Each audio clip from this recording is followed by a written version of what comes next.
Please subscribe to this channel, so that we are more enthusiastic in providing the best video for you.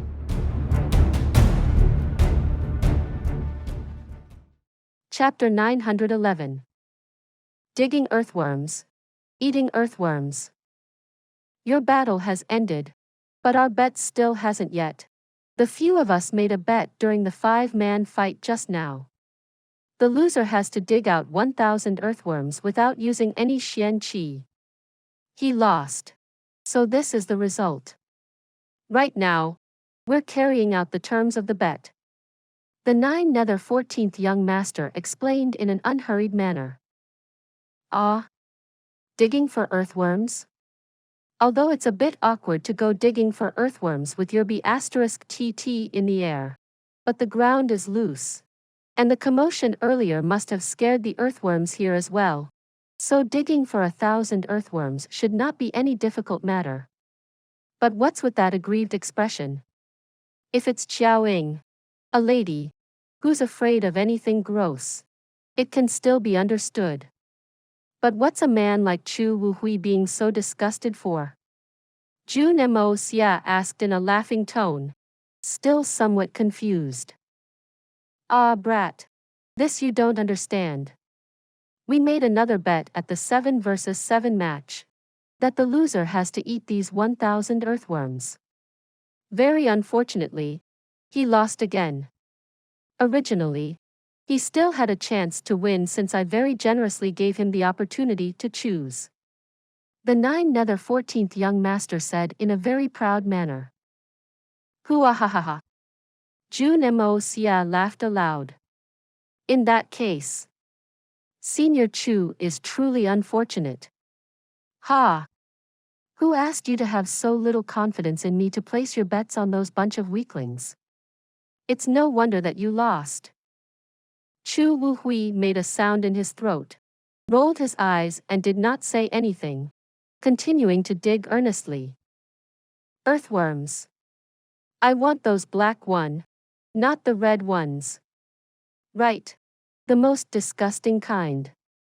The 9 Nether 14th young master pointed strictly, not leaving an inch of leniency.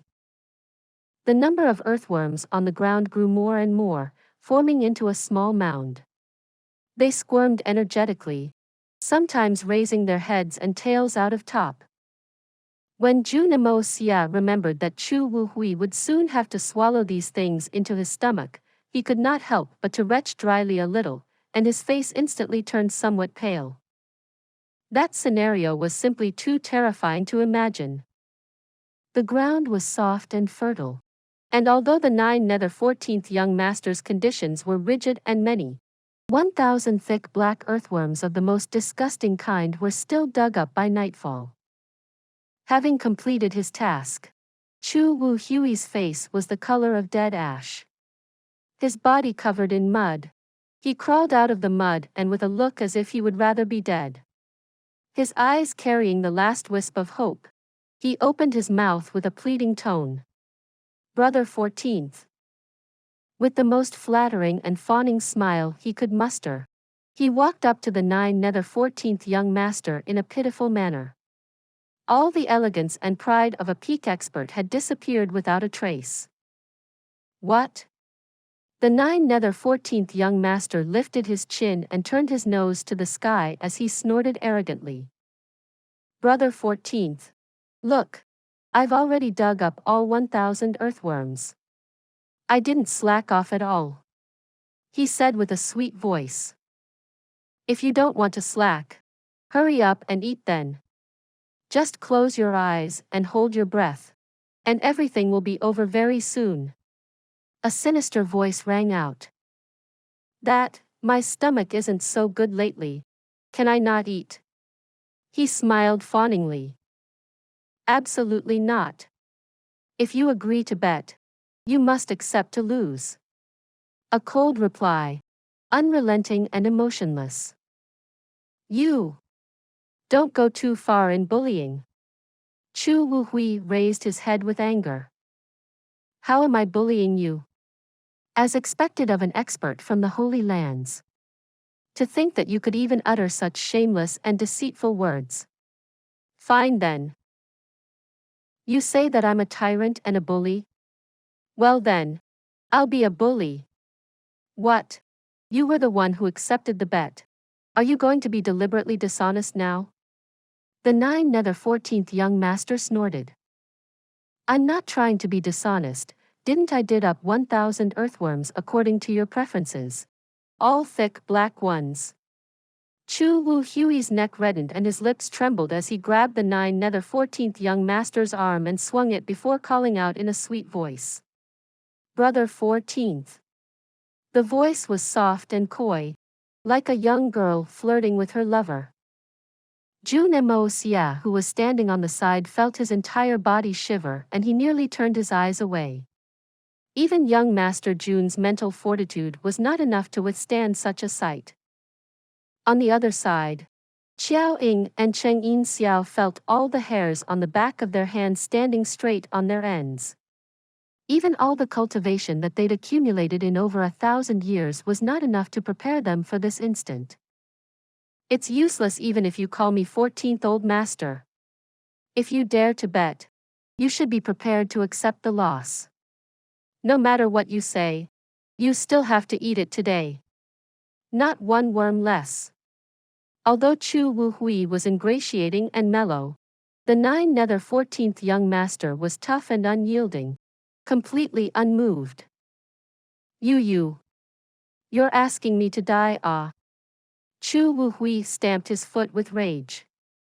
His voice actually sounded like he was holding back tears, and his eyes were red while his shoulders trembled lightly. Cry.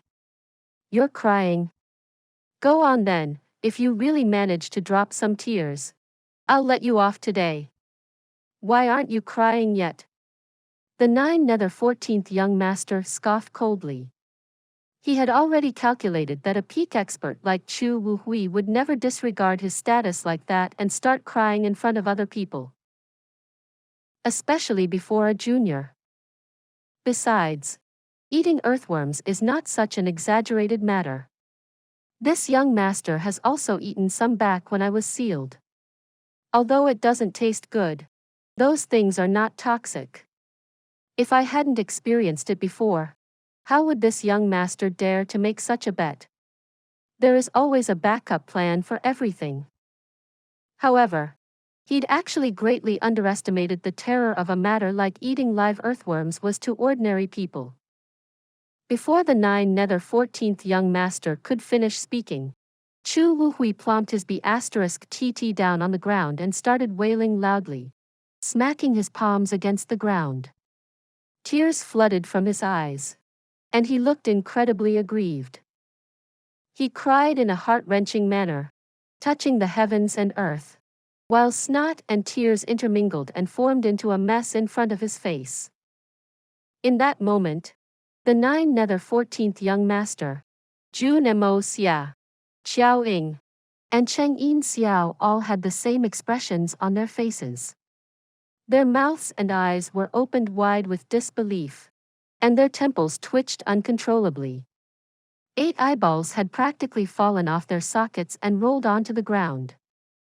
I feck your granddaddy. You're actually crying for real. The 9 nether 14th young master cursed with disbelief. It was simply too unexpected. That was a guardian of the Heaven Saint Palace, ah. Just a few tears can save me from eating the earthworms, so why wouldn't I cry? You can try asking everyone present. How would they choose? Chu Wu Hui temporarily stopped crying and looked up at the 9 nether 14th young master with his tears-stained face. Go on. What other styles of crying do you want to see? Do you want me to stand up and cry, or should I continue sitting down? You want me to lie down and cry? Or should I face the sky and cry? Or maybe you'd like to see me run and cry or wail while jumping on the spot. Even if you want me to sway my B*TT and cry while dancing S*Xyli, this old man will go all out today to meet your requirements. As long as I don't need to eat the earthworms.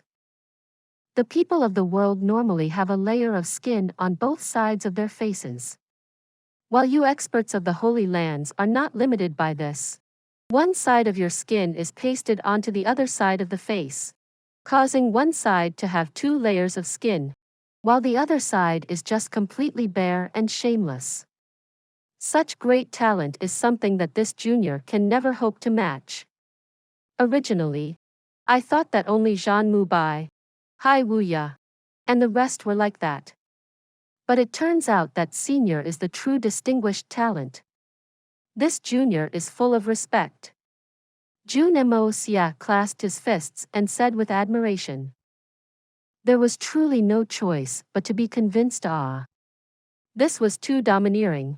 This kind of shamelessness was simply too amazing. Forget it. This young master must have been crazy to have interacted sincerely with the lot of you. If I continue to hang around with all you shameless people, this young master's reputation will be completely gone. After saying that, he shook his head, not knowing if he should laugh or cry. His body soared up and with a shoo sound, he disappeared without a trace. Only a single sentence was left behind after him. June brat, don't worry and go claim that exquisite lotus. If anything happens to you, this young master will, as a judge, surely pursue the matter to the end for you, even slaughtering the entire 3 holy lands thoroughly. To me, that's not a difficult thing at all. Haha. The voice lingered in the air, while the 14th young master's figure had already disappeared completely. However, that last promise of his before he left was the most important. That single sentence was equivalent to giving Jun Moxie 100 talismans of protection. Even if the Holy Lands wanted to play punk and trick him of his reward, or no matter how much they wanted to deal with Jun Moxie, they wouldn't dare. Although Jun Moxie had 100% confidence that nothing would happen to him, but hearing these words still caused him to feel a bit moved. The 14th young master, no matter whether he was violent or crazy, he was true to himself. He was definitely a person worth befriending. The 3 guardians of the Holy Lands all changed slightly. The 14th young master's threats were not said for fun. Seeing that the disaster had passed, Chu Wuhui hurriedly scrambled to his feet. Now that the 14th young master had left, there was naturally no need for him to continue crying. Turning his head to stare at Chu Wuhui and Cheng Yin Xiao, he demanded fiercely, "What are you 2 laughing at? If you have the ability, why don't you go and eat those earthworms for me to see?" Cheng Yin Xiao widened his eyes and laughed aloud. Eat what? The 2 of us didn't make any bets at all. Chu Wuhui snorted unhappily and turned to look at Jun Moxie. June brat. About today's matter. You're not allowed to reveal anything. Otherwise, I will never let you off. Jun Moxie had an honest look on his face as he asked. Senior Chu, when you said today's matter, which matter were you referring to? The battle? Or the matter about the explanation? Or perhaps you're afraid that this junior would tell others about how the Holy Lands were unable to accept defeat, breaking faith and ganging up on people? Senior has to be more specific. Otherwise, how will this junior know what you're referring to? You, how dare you act dumb with this daddy? Chu Wu Hui's face was red with embarrassment and anger. His face was fierce, as if he would become violent if there were any disagreements. Kakik. Junior understands now. You're talking about the matter of you crying. Jun Moxie had a look of enlightenment on his face as he exclaimed. I have to say, Senior Chu's crying was extremely touching and heartfelt. The voice was full of grief and pain. To be able to cry to such a standard, this junior is already exceedingly impressed. Why would I do that? Chu Wu Hui's face had turned the color of pig's liver as he sputtered, unable to say a word. On the side, Xiao Ying and Cheng Yin Xiao started laughing again. Let's go. Chang'in Xiao looked at Jun Moxie and said, I think young Master Jun is also anxious to get the exquisite Lotus. There's no rush. I'm quite free these days. And I still have some time to spare. Even if you want me to accompany the 3 seniors to sit here and chat until next year, I still have the time.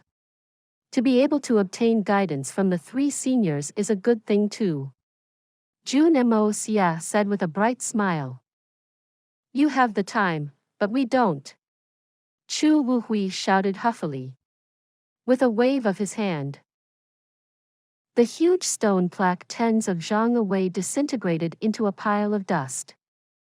Just let them stay buried here in peace, don't let any outsiders disturb their rest. Chu Wuhui sighed and after taking one last look at the desolated land, turned and left. Jun Moxie rubbed his nose with annoyance. Dang that fellow. I spent such great efforts to make that stone plaque. And you actually didn't even ask me before destroying it. How ridiculous. Looks like the bigger fist is still the best reason. Helpless.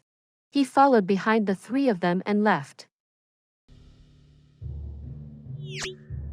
Please subscribe to this channel so that we are more enthusiastic in providing the best video for you. Chapter 912. Heaven Saint Palace. How fast were the movement techniques of the 4 people? Journeying all the way towards the southeast direction. In just a few days, they'd covered several thousand li of distance. In these few days, the 4 practically did not say anything to each other.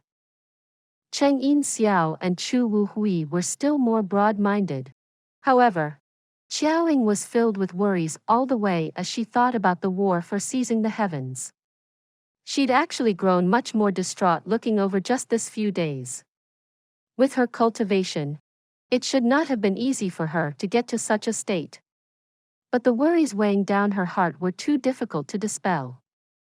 The 4 traveled a distance apart from each other, staying away from human civilization. The further they traveled, the more desolated the lands became.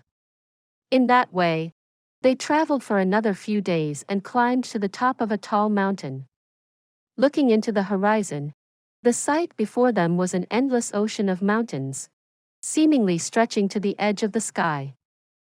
Looking back, the scenery was as beautiful as a piece of painting. Far away, it was still possible to make out the outlines of the nearest town.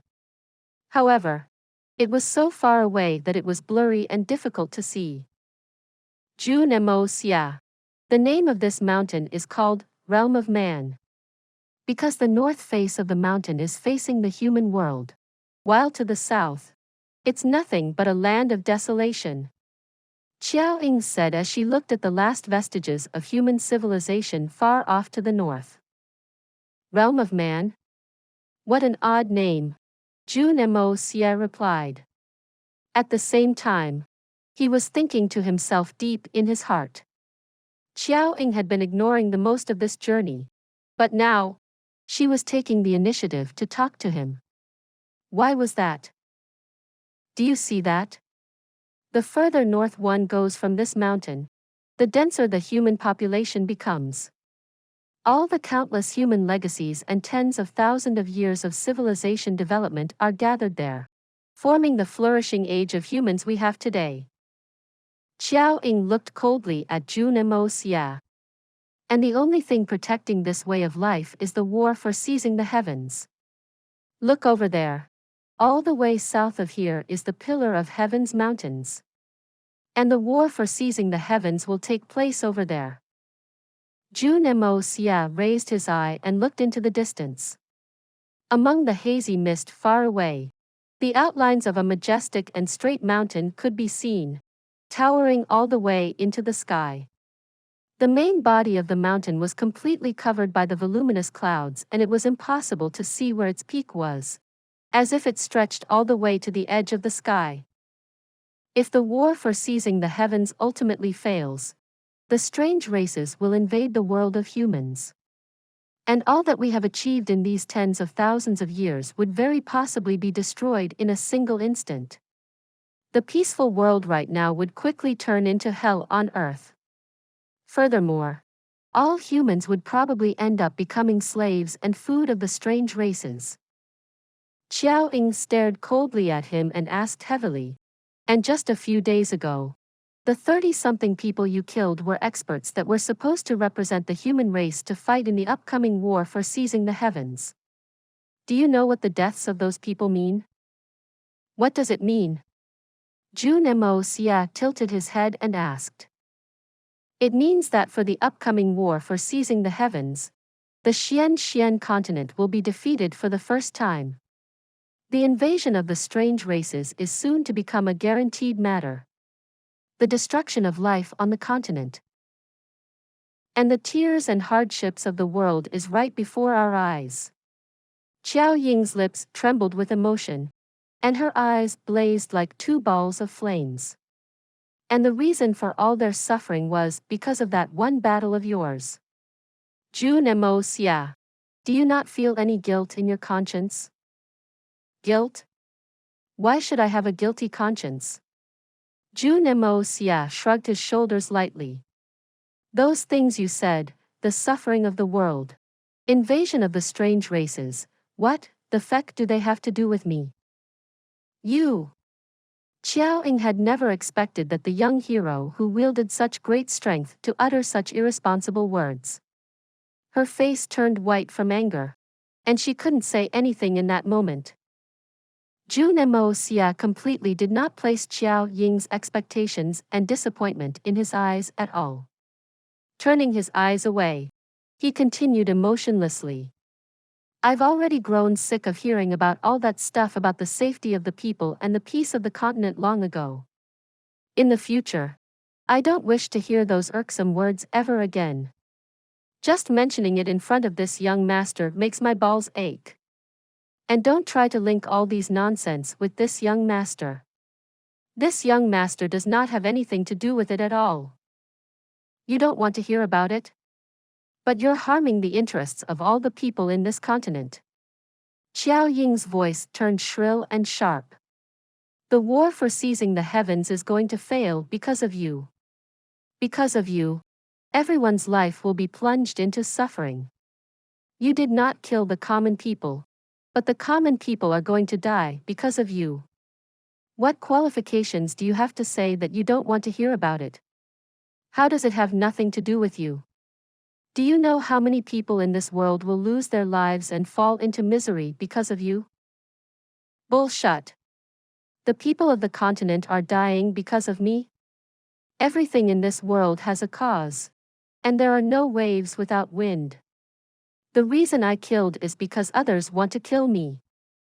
Jun Moxie snorted with rage. "This daddy had never once gone to offend your 3 holy lands of my own initiative. This daddy had never even thought about bothering you all. But you guys fecking came to look for me, behaving like thieves and harlots while pretending to be noble saints, finding trouble for me time and time again without rest. No matter what I tried, the bunch of you were like dogskin plaster, impossible to get rid of. Now, you actually have the face to question me? Even if all the people in the world died, it would be the responsibility of your dog-shut lands. What the feck does it have to do with this daddy?" This daddy was originally living the life of a rich young master in Tianxiang City, clad in riches and comforts, enjoying a life of luxury. But I was chased around and forced to a dead end because of you all, forced to abandon my home and move into Tianfa forest to live with millions of Xian beasts. This daddy had already taken so many steps back, but the lot of you were still unwilling to let it rest, going as far as to pressure my relatives and deal with my friends. As long as anyone had any sort of relationship with my Jun family, you people would not let them off at all, even going as far as to run into Tianfa forest to assassinate me. If not for this daddy having some skills, and some hidden trump cards, I would have already been destroyed countless times by the sinister schemes of you bunch of bastards. How utterly despicable. Guardians of the continent? The three holy lands are simply a bunch of scoundrels, the three of you included. To think that you still have the face to talk to me about justice and the common people? Try asking yourselves. Are you fit to do so? After failing to kill me and instead ending up being killed by me, you all come to blame me for dooming the common people? Is there a greater joke in this world? Since you all want to kill me, and even tried to do so on many occasions, then I shall kill you all off in advance. The matter is just that simple. So what if you all are really doing everything for the sake of the world? Even if it's for the sake of the universe. And you are the only thing propping up the world. And killing you would result in the entire universe collapsing. As long as you want to kill me, I will still strike back without hesitation. At the most, both sides will be destroyed. And all of us will die together. Jun Moxie smiled cruelly and continued. Everyone only has a single life anyway. A person will create more damage as long as they're alive. So what if the entire world is plunged into suffering? That kind of stuff is completely unimportant to this daddy. If you expect this daddy to be noble, that's impossible. This daddy has never thought of myself as some kind of noble hero or a charitable soul. You're gravely mistaken if you think that you can talk to this daddy about the common people. So what if this continent really turns chaotic? After another tens of thousands or hundreds of thousands of years, it would be a new world again. But please don't frame yourselves as saviors of the world. That is exceedingly disgusting. Young Master Jun snorted venomously and looked at Xiao Ying. Have you heard of an idiom about a monkey wearing a hat? Can a monkey call itself a king just because it has a hat on? Tell me, is your three holy lands laughable or not? Comparatively speaking, you all are nothing but a bunch of monkeys acting imposingly. What rights do you have to represent the entire world? What rights do you have to proclaim yourselves saviors of the world? Okay, even if you want to think yourselves as saviors of the world, it's fine. But don't use that as an excuse to pretend that you're infinitely better and more morally upright than others. And at the same time, use that self-proclaimed nobleness to attack others. You all do not have those qualifications. And you're not worth that much.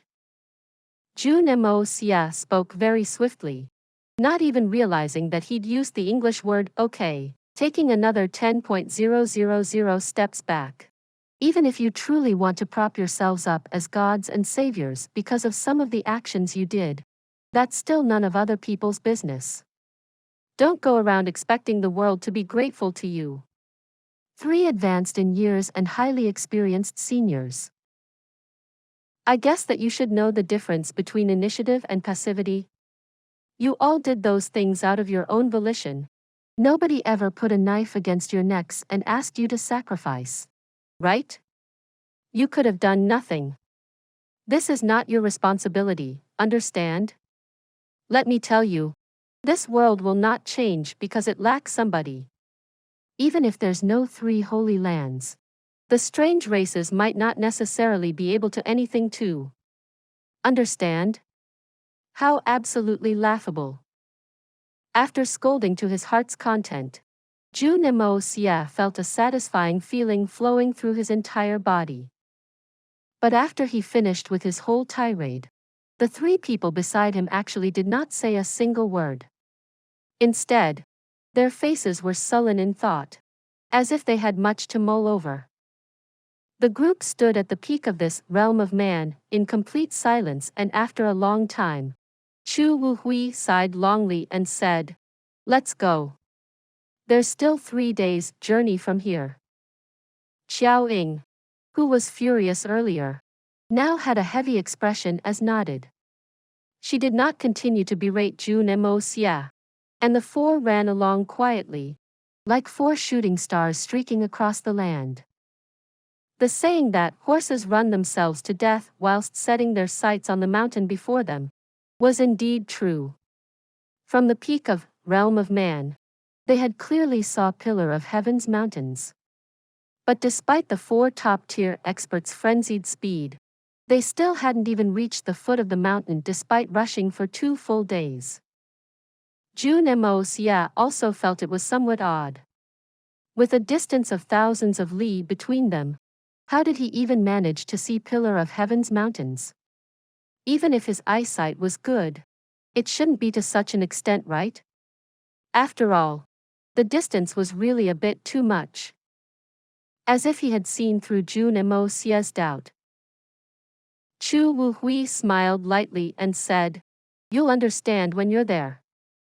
Strangely, the three's attitude towards him had improved greatly after he'd given them the grand scolding. This caused Jun Moxie to feel somewhat curious in his heart. Could it be that these 3 fellows were simply itching for a scolding? Or perhaps, they were those fabled masochists? The kind that simply liked being abused when they had nothing to do. Perhaps this young master should scold them every few days. After all, it's just working my mouth a bit, and it's not really anything strenuous. Just as he was considering the feasibility of this thought, Chu Wuhui and the others suddenly stopped. With a light step, he also stopped instantly. A heartfelt sigh of relief came out from Qiao Ying's mouth as she pointed. That mountain in front is the Heaven Saint Palace. There was a simple happiness in her voice, of one returning home after a long time. Jun Moxie raised his head and looked, only to see that tens of li away, there was a towering mountain that seemed to have risen out of the ground. At the peak of the mountain, the outlines of a few houses could be seen. As they moved closer, Jun Moxie suddenly realized that those were simply ordinary thatched cottages. A few lush boughs propped up the main frame of the cottages, and green shoots even grew from the sides. The roof of the cottages were made out of numerous vines overlapped with each other. These were crude structures that could not be more crude. That's the legendary Heaven Saint Palace? Jun Moxie widened his eyes and asked with disbelief. In his mind, the legendary Heaven Saint Palace was a resplendent palace filled with gold and jade. Who would have thought that it would be such a simple and desolated sight? Qiaoying smiled and nodded proudly. Yes. This is our Heaven Saint Palace. Impressive. Jun Moxie praised from the bottom of his heart. For the strongest experts of the continent to be willing to stay in such a place, no matter for what reason, it was enough to cause others to feel admiration for them. Many thanks. Qiaoying smiled lightly. She felt extremely satisfied with Jun Moxie's words. She could tell that this praise from Jun Moxie had come from his heart, and her image of Jun Moxie could not help but to improve. Pointing, she said, 300 li east of Heaven Saint Palace is the mountains where the elusive world of immortals live. Another 1.000 something li away, you'll find the Supreme Golden City. Further west, about 2.000 li away, is the illusory Blood Sea. The mountain that our Heaven Saint Palace is sitting on is called Mount Heaven Saint by the 3 Holy Lands. Just 1,000 south of Mount Heaven Saint is the place which the fate of the continent is decided, the Pillar of Heaven's mountains. There's a vast open area at the top of the Pillar of Heaven's mountains due to a collapse, and that is where the war for seizing the heavens take place. So it's all the way out here. This place is truly difficult to find. Jun Moxie's mouth trembled, and he asked, "Are those 3 places also the same as the Heaven Saint Palace?" Qiaoying's face turned somewhat awkward as she coughed. Those 3 places, cough cough, are somewhat more gorgeous than here. Jun Moxie made a long oh sound and nodded. Slightly more gorgeous, is it? What kind of saying is that? To actually let their own old ancestors to stay in such a crude place. If they themselves were also living simply, that would be fine. But it's a pity that the facts might be quite different. Humility and frugality has always been a tradition of our Heaven Saint Palace. On the side, Cheng Yin Xiao mumbled blandly, as if rebutting unhappily. What a good tradition, it's really not easy that you haven't died of cold and hunger. Thankfully, you have great Xian cultivation. Xian Qi is truly some good stuff. At least, one wouldn't starve to death. Young Master Jun sighed and said. In an instant, the faces of the three turned black. So this is what true frugality and humility is like. Jun Moxie exclaimed with wonder the instant he climbed to the top of Mount Heaven Saint. Feck. Even this daddy would dream to live in this kind of frugality. Can you people not be so fecking pretentious? My goodness. Even this can be called frugal and humble? Frugal your mom. I wish for your entire family riches. Now that young Master Jun had finally seen these thatched cottages up close, he could not help but to feel a ball of anger rise in his chest in an instant. Feck. To think that this daddy was tricked into being so impressed with them. So this is what's going on. The top of the mountain was completely flat, and the spiritual qi there was so dense that it had almost turned material. Although it was still not as dense or pure as the spiritual qi in the Hongjun Pagoda, there was actually a vigorous essence qi of plants intermixed in the air. There were roughly over 100 of these thatched cottages here. And each of them were actually living trees. Jun Moxie could recognize these trees, Xian spiritual trees. Xian spiritual trees could grow to ages of over 10,000 years. By cutting these trees into pieces of wood and carrying it on the body, it would have an effect of calming the mind and concentrating one's spirit, not rotting even after 100 years. Living Xian spiritual trees were also equivalent to small spiritual qi gathering formations, able to continuously draw and retain heaven-earth spiritual qi. And each of these thatched cottages were made up of at least 6 Xian spiritual trees. If one cultivated in such an environment, they would never have to worry about heart demons and cultivation deviation. Please subscribe to this channel so that we are more enthusiastic in providing the best video for you. Chapter 913. You. Just who are you? As for the walls of these thatched cottages, they were all made with stalks of tranquil bamboo, lined up neatly into walls. Tranquil bamboos were not very rare materials, and there was not much use for them. However, as long as such things were around, no bugs would come near. And there was another, more important benefit: it was warm in winter and cool in summer. This was a natural air conditioner. Furthermore, it would emanate a deep and calming smell, complementing perfectly with the Xian spiritual trees. These simple thatched cottages were simply paradises for cultivation. Those tranquil bamboo were even more fecking useful than insect repellent coils. Young Master Jun was feeling quite jealous in his heart in this instant. Nike jealousy.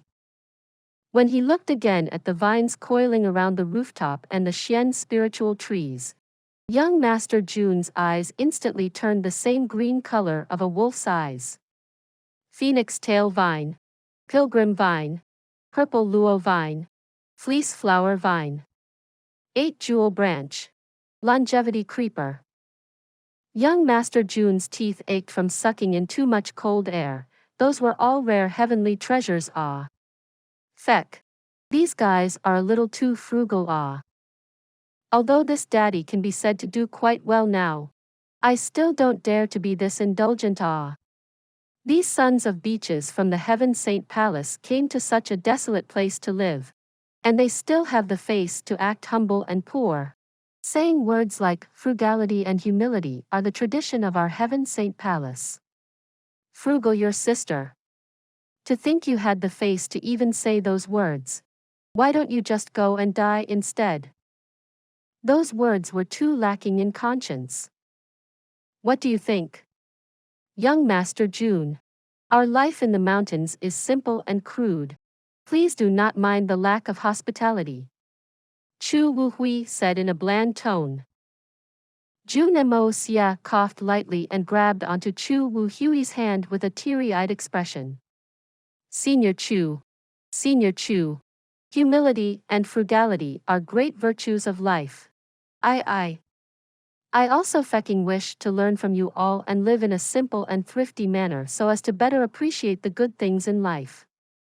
Let me take a few of these thatched cottages away. I don't need many, just 5 or 6 will do. Give this junior a chance to emulate the frugal lifestyle of seniors. Scram! You're dreaming, brat. Chu Wuhui scolded without hesitation. This fellow was simply too greedy to actually ask for 5 or 6 the moment he opened his mouth. What did he take them for? Even Mo Wu Dao from the elusive world of immortals had only got a few stalks so far despite begging laboriously for hundreds of years. He probably didn't even have enough to build half a cottage until now. Xiao Ying, you've returned? Oh. And you brought an esteemed guest with you this time as well? Why not come in? A warm and gentle voice rang out. The 3 experts' faces instantly grew stern as they answered. Yes. Thereafter, they stretched their hands out to show the way. Young Master Jun. Please. This young master shall not be polite then. Jun Moxie smiled lightly and walked to the front. Looking at the numerous thatched cottages, he pointed and asked. There's a total of 136 cottages here. I wonder if all of them are occupied? Occupied? How is that possible? Chu Wuhui shook his head. Nearly half are empty. For over 10,000 years, only people who manage to reach the realm of Saint Emperor have the qualifications to live here. Recently, quite a few people were killed in Tian Fa Forest. And one more had been killed by you this time as well. Right now, there's less than 60 people left here. 60 experts at the level of Saint Emperor or higher. Jun Moxie sucked in a breath of cold air and he asked. What are the positions of the 2 seniors in this place? Our titles as left and right guardians are nothing more than just a false name. Our actual strengths are roughly around the top 20. It's not worth a mention. Although Chu Wuhui was saying not worth a mention, anyone could easily see the look of pride on his face. Impressive. You're truly my idol. Jun Moxie said with a look of admiration on his face. Truthfully, Chu Wuhui was indeed the greatest idol of disgust for Jun Moxie. Whenever he thought of this old fellow's tears and snot-stained face and the manner of him wailing bitterly, it would be difficult for him not to feel disgusted. As they spoke, the 4 of them had already arrived at the largest thatched cottage in the center. This thatched cottage occupied an area of 5, 6 zhang, and the Xian spiritual tree, tranquil bamboo, and all kinds of wondrous spirit herbs were far more resplendent than the other cottages. With a single look, it was obvious that this was the heart of the Heaven Saint Palace. Come on in. A soft voice rang out from within. As this voice rang out, the door swung open by itself. With Jun Moxie's cultivation, he actually did not detect even the slightest Xian Qi ripple. The 3 persons had not even moved when a surprised sound came out from inside. That sound was extremely low, and there was unmistakable shock in that voice. Cheng Yin Xiao, Chu Wuhui and Xiao Ying's face instantly changed. That was the palace lord's voice. It had been over 1,000 years, and the palace lord had never been this shocked by anything before. But today, this palace lord had actually made such a surprised sound. Could it be that it had something to do with Jun Moxie? A short period of silence ensued, and shadows flashed around inside. By the time they walked in, the three saw that there were 10 chairs set in the cottage, of which 3 were empty. The rest were already occupied by people. At their current level of elevation, Jun Moxie estimated that they should at least be 8,000 meters above sea level. However, there weren't any altitude conditions like lack of oxygen and such in here. The ice on the outside were frigid and thick, never melting since the ancient days. However, the inside of the cottage was actually as warm as summer. The moment the 4 stepped into the room, 8 pairs of eyes turned to look at them, focusing instantly on Jun Moxie as if there was a prior agreement. The gazes were warm and tranquil, and it seemed as if searchlights had been turned on in his body. Jun Moxie felt as if he was completely Nike'd and put on display for others to observe. However, he was quite calm about the whole matter. In any case, all of us are men. Look if you want to. It's fine. This brother is confident enough to let you look. As long as you don't feel inferior after looking. Naturally, there's nothing I can do if you looked and then felt bad about yourself. Who asked you to not have such good DNA? Xiao Ying and the others had already sat down soundlessly, and the 3 chairs were obviously left for them. Jun Moxie noticed that Xiao Ying was sitting at the very center of the left side, while Chengyin Xiao and Chu Wuhui sat at the last 2 chairs on both sides, 1 on each chair. No wonder they are called guardians. So this is how it is, they are just minions who sit closest to the doors as guards are. So their positions are not even as high as a naive little girl. Young Master Jun criticized internally with disdain. What he didn't know was that Xiao Ying's position was actually very special within the Heaven Saint Palace. Her rank was only slightly below the Heaven Saint Palace Palace Lord. As for Chengyin Xiao and Chu Wuhui, although their status among this bunch of high-rank people was not high, but in the outside world, even the palace lords of the 3 holy lands needed to be extremely respectful towards them. Everyone in this room were dressed in robes as white as snow. They were all obviously old monsters who'd lived for hundreds of years. However, not a single one of them looked like white-haired old men. At a glance, they all seemed like healthy and fit people. Their heads were filled with black hair, and their skins were like jade. All of them looked like perfect middle-aged men. Jun Moxie narrowed his brows and harumphed internally with disdain. Perfect middle-aged men, my head. Just a bunch of undying old farts. Are they trying to play with the mind of this young master? Jun Moxie had not forgotten that this bunch of middle-aged men were basically all at least 800 to 1,000 years old. They were a legitimate group of old demons. Numerous sharp gazes swept across Jun Moxie's body. However, nobody took the lead to speak. In that moment, the entire room was completely silent. Everyone's faces were growing more and more serious. What do you think of this child? The same gentle voice rang out. The voice came directly from the top, and it was directed at the rest. Jun Moxie's heart shook slightly with shock. A moment ago, although everyone's gazes were fixed on him, he only felt 16 eyes on him. Furthermore, he hadn't discovered anybody else. When this voice rang out again, young Master Jun realized on then that there was a person directly opposite him, smiling lightly at him. Although he'd already confirmed the presence of this person, there was an indistinct feeling to him. This person was clearly right before his eyes. But Jun Moxie felt as if he was looking at an illusion, as if this was just an image projection of another person. Jun Moxie had only felt this kind of feeling from the 14th young master before. Without a doubt, this person's realm had already reached the miraculous level of shattering the void. Perhaps He was only a single step away from the so-called transcending beyond the broken void. This person's cultivation was likely not below the 9 nether 14th young master. Even if there's a bit of difference in their strengths, it wouldn't be a large difference, and it was at most only a little worse. Knowing this, Jun Moxie could not help to feel the pores on his skin standing up. He hadn't imagined that a super expert of that level actually existed on the side of the Holy Lands as well.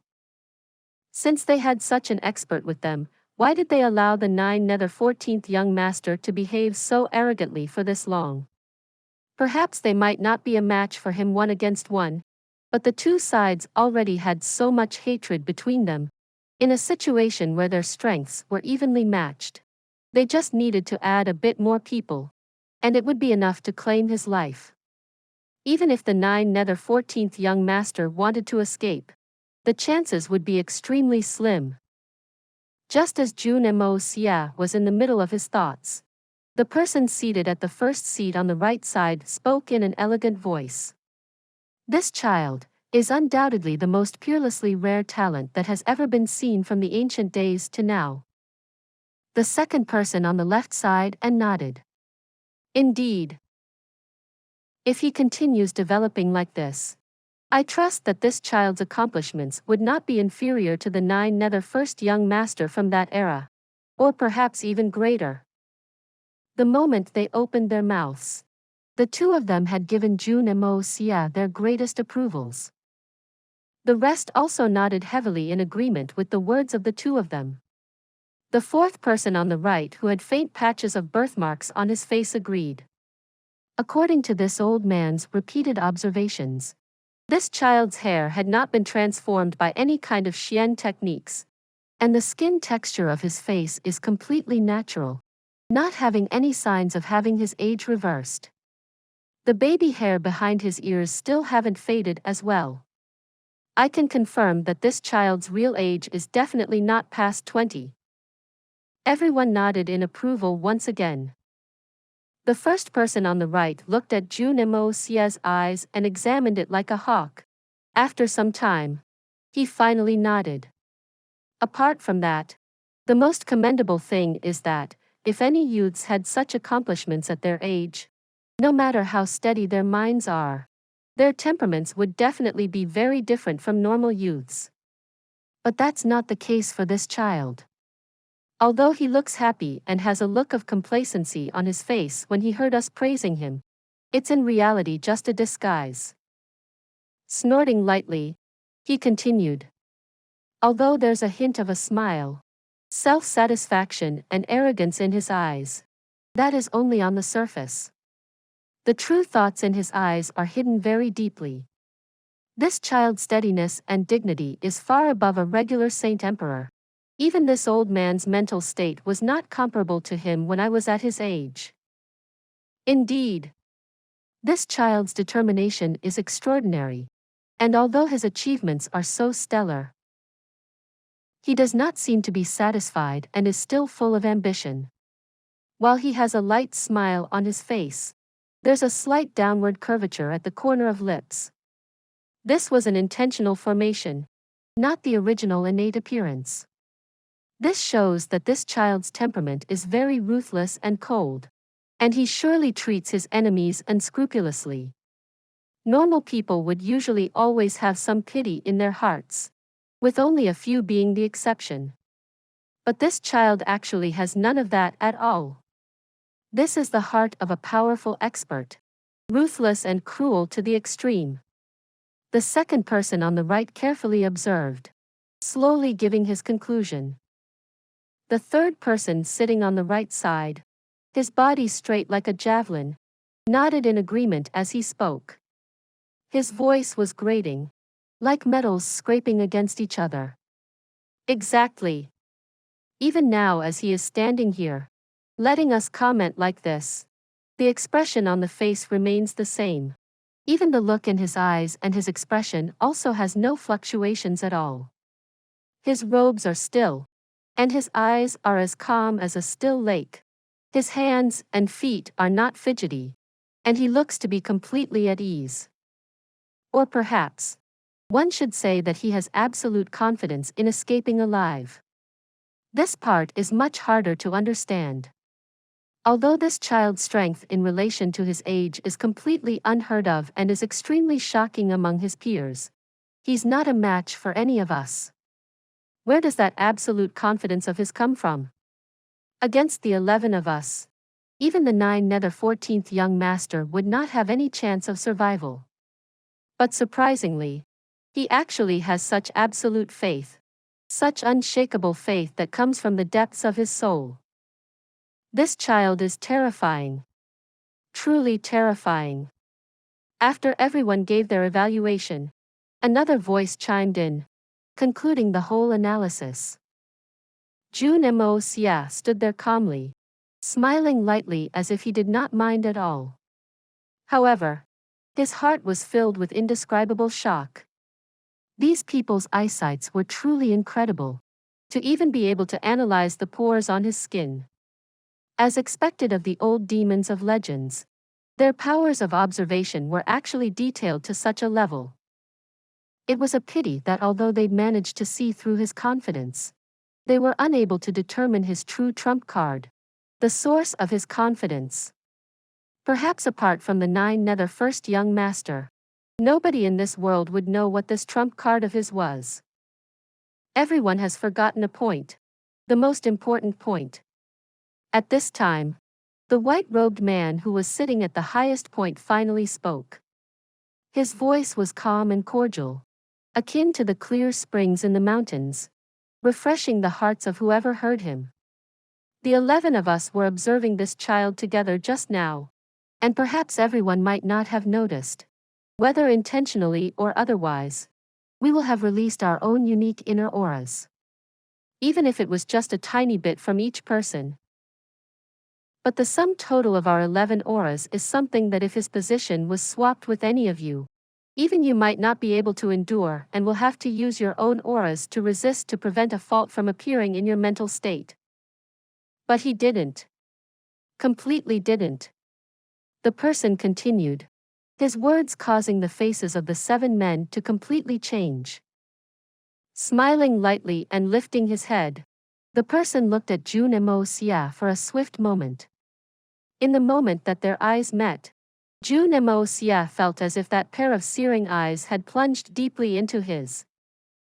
Jun Moxie could not help but to narrow his eyes, causing 2 rays of chilly light to surge out, meeting that pair of searing eyes. This was the first time young Master Jun had made an action of his own accord after entering this place. That person's eyes were like the boundless ocean, deep and immeasurable. As for Jun Moxie's gaze, it was like the starry space, the infinite universe. But no matter how deep and immeasurable the ocean was, or how mysterious and infinite the starry skies were, Jun Moxie's gaze were like 2 startling swords, straight and unyielding, following its own path without hesitation, no matter how many obstacles it had to pass through. Everyone present instantly felt a shocking wave of killing intent in the air. Although this killing intent was not considered too strong in the eyes of the people present, it was sharp to the extreme. This kind of sharp killing intent had a crazy kind of conviction that was intent on slaughtering even gods and Buddhas if they stood in its path. The other 10 were left in complete shock. This was a different kind of battle that exceeded the normal contention methods. The battle of spiritual sense. However, the 10 of them could no longer remember when was the last time that anyone in this world dared to contend with the boss. Not to mention vying against the thing that the boss was the most skilled in, spiritual sense. Even in other skills and areas. No many people dared to say that they could compete with him. In this world, only 3 people had the qualifications to compete with the boss. One was naturally the 9th young master. The other was the old ancestor of the misty illusory manor, Luo Fu Yun. As for the third one, it was the mysterious and inscrutable leader of the strange races, Chuangshang Bei Dao. However, Those disgusting strange races were all conjoined creatures. And they had 2 times the spiritual sense of normal people. They were exceptions since it's not considered as true strength. Who would have thought that another person would appear? Such a lawless and talented youth. The 3 instantly had a look of pity on their faces, to think that such a superbly talented genius would now suffer a spirit injury after being lost in the boss's blurred starry sky, forever having his cultivation path halted. Such a result was simply too disappointing. However, the result was already determined. There was only a short 4-5 zhang distance between the 2. In that moment, Jun Moxie's only feeling was that he'd trespassed onto someone else's domain. It was as if that endless space was someone else's territory, and he was an invader. No matter what kind of spiritual sense, there were always a certain limit. Take for example the drawing of an ocean. Although one could draw the ocean into its exact likeness, but it was in reality just a piece of canvas. The limit of the size of the canvas was exactly like how each individual had a limit to their bodies. That was all. Therefore, Jun Moxie completely did not care, and he only continued to barge on recklessly. Even if there's nothing but the limitless sky in front, he would smash a hole through it. Time passed by slowly, and it was nearing the amount of time for an incense stick to burn through. The faces of the 10 people had already turned from pity to amazement. They were simply struck dumb with amazement. Could this youth be a monster? Under the spiritual sense attack of the boss, he could actually hold on and even counterattack, seemingly not being in a disadvantage. That was simply a completely inconceivable matter. This battle result was truly unthinkable. Jun Moxie's spiritual sense pierced through a piece of sky, an entire ocean, and cut through millions of high-level Xian beasts, before barging through a sea of flames. All these were naturally mental constructs of the opponent. Thus, Jun Moxie did not care at all as he tore and wreaked havoc without pause. My goal is the other shore, and I will not stop halfway through. Slowly, Jun Moxie's face finally grew somewhat white. Sweat slowly formed on his brows, gathering into a large drop on his nose. Finally, and silently, it dropped down. The sweat dripped onto the ground, making a light splish sound. Jun Moxie suddenly felt as if he'd come into contact against a solid wall-like surface. Just as he was mustering himself to barge through while disregarding everything, he felt the space in front suddenly turn empty, and his strength landed on nothing. It turned out that he'd already stepped out of the opponent's spiritual sense domain. Opening his eyes abruptly, he saw the middle-aged man smiling faintly at him, as if nothing had happened. It was as if everything had been nothing but a dream. In front of him at the tip of his foot, there was a clear drop of sweat. Who are you? The middle-aged man suddenly asked with a light smile. Although his words mellow and he was still carrying a gentle smile as usual, even the tone of his words were completely unchanged. The people in the room had all known this person for around 1,000 years. How could they not tell that there was something different in the way he asked those words? In that moment, a look of fear flashed across everyone's eyes. The hearts of the crowd shuddered. Today was truly a special day, with surprises following one after the other. Me? I'm Jun Moxie. Jun Moxie replied with a light smile. This old man naturally knows that you're Jun Moxie. The moment you stepped onto Mount Heaven Saint, I already knew that. But what I'm asking. The expression on the middle-aged man's face turned more serious as he uttered each word. Is, just who are you exactly? Clearly knowing that he was Jun Moxie, yet continuing to ask, who are you exactly, might seem quite contradictory. But the other 10 people in the room all suddenly sat up straight as their expressions became much heavier. I'm not anyone. Jun Moxie replied with a light smile. I understand what you're trying to ask, but I'm really just Jun Moxie. Not anyone else. When he first said, I'm Jun Moxie, 5 or 6 of the people below all furrowed their brows dramatically, somewhat disbelieving. They'd heard that the 3 Holy Lands had offended a particularly troublesome opponent called Jun Moxie. Only now did they understand just what kind of a weirdo this Jun Moxie was. In that moment, they could not help but to curse the 3 Holy Lands in their hearts. Why did you all go and provoke this kind of perverse monster for no reason? Aren't you just looking for trouble for yourself? He apparently still has a mysterious master behind him also. The disciple is already so overpowered. So how scary is the master? But when they heard the words, I'm really just Jun Moxie, not anyone else, the 10 experts instantly widened their eyes. And the 4th person on the left blurted out, impossible. Although the others did not say anything, their eyes clearly conveyed the same meaning, which was also the word impossible. Please subscribe to this channel so that we are more enthusiastic in providing the best video for you. Chapter 914. Digging old wounds, returning favors, or another purpose. Are you really not the reincarnated spirit seed of some senior? The person with the birthmark on his face asked as he stared sternly at Jun Moxie. I trust that you should be very clear about this as well. You've reached the peak 3rd level Saint Emperor realm even before the age of 20.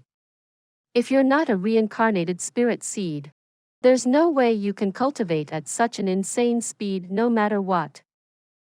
Shaking his head with disbelief, he continued. Even if the 11 of us poured efforts and groomed you from the day you were born, providing you with limitless heavenly treasures all the way, assuming that there aren't any hiccups in between, it would still not be possible to replicate this result before you reach the age of 20. How will you still deny now? But I'm really not the reincarnation of a spirit seed. If Senior won't believe me, there's nothing I can do. Instead, I'd like to ask a question in return. Does the so-called spirit seed reincarnation really allow a person to have the same speed of cultivation as me? Jun Moxie shrugged his shoulders helplessly and said. The birthmarked guy fell silent immediately. Because even if a person was reincarnated from a spirit seed, it was impossible to attain the same success as Jun Moxie. Even a spirit seed had memories of its previous life, cultivation realm, and foundations. Even if that person started cultivating inside their mother's womb, it would still be far from enough to reach young Master Jun's current accomplishment. It was indeed possible for a spirit seed reincarnation to be born in a place with the most ideal cultivation environment. However, there was still a limit to that. Jun Moxie's perverse achievements were indeed beyond the capabilities of human effort. The kid is indeed speaking the truth. He's not a spirit seed reincarnation. The white-robed person at the head announced the heaven-shocking answer with an exhausted sigh. When our spiritual sense clashed just now, I thoroughly checked. His spiritual sense is intricately linked to his body, without the slightest deviance. The soul and body are clearly one. The moment this word came out, everyone's face changed. Spiritual sense and body are linked, without any deviance. Everyone here clearly understood the meaning behind those words. For a spirit seed to reincarnate, it must find a pregnant woman who was about to give birth, using her to be reborn and obtain a new life. But such a precondition meant that there was already a prenatal soul inside the infant's body. In order to obtain the body of the infant, the spirit seed had to kill the original soul. That was the only way for the spirit seed to live on while relying on this new body. In that way, the spirit seed would receive a new life. And with the new body beginning cultivation while in a prenatal state, the path of cultivation would naturally be smooth. But where there were advantages, there was always another side to everything. There was also a huge drawback to reincarnation through the spirit seed, spiritual sense disharmony.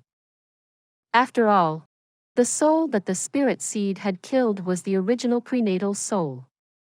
After killing the prenatal soul, the spiritual sense they gained would naturally not be their own, and they could only familiarize themselves with it bit by bit, evolving it. But no matter how much the spiritual sense was evolved to adapt, there would always be a disharmony. Because of this, there was the most treacherous barrier that all the peak-level experts must face at the final realm, Heart's Demon 100 refining soul reconstitution. According to legends, once cultivators crossed through this barrier, they would be able to shatter the void as they wish, opening the doors of heaven and transcending to different realms as they pleased.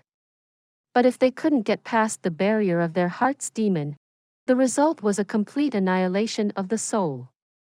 Their past life and present life would all be reduced to nothing. The difficulty of passing through this stage was immensely high, even more dangerous than enduring a heavenly tribulation. From ancient times till now, no one had managed to break through that barrier before. Shattering the void, opening heaven's door and transcending with ease. In the 10,000 years history of Xian continent, only the 9 Nether first young master had done it.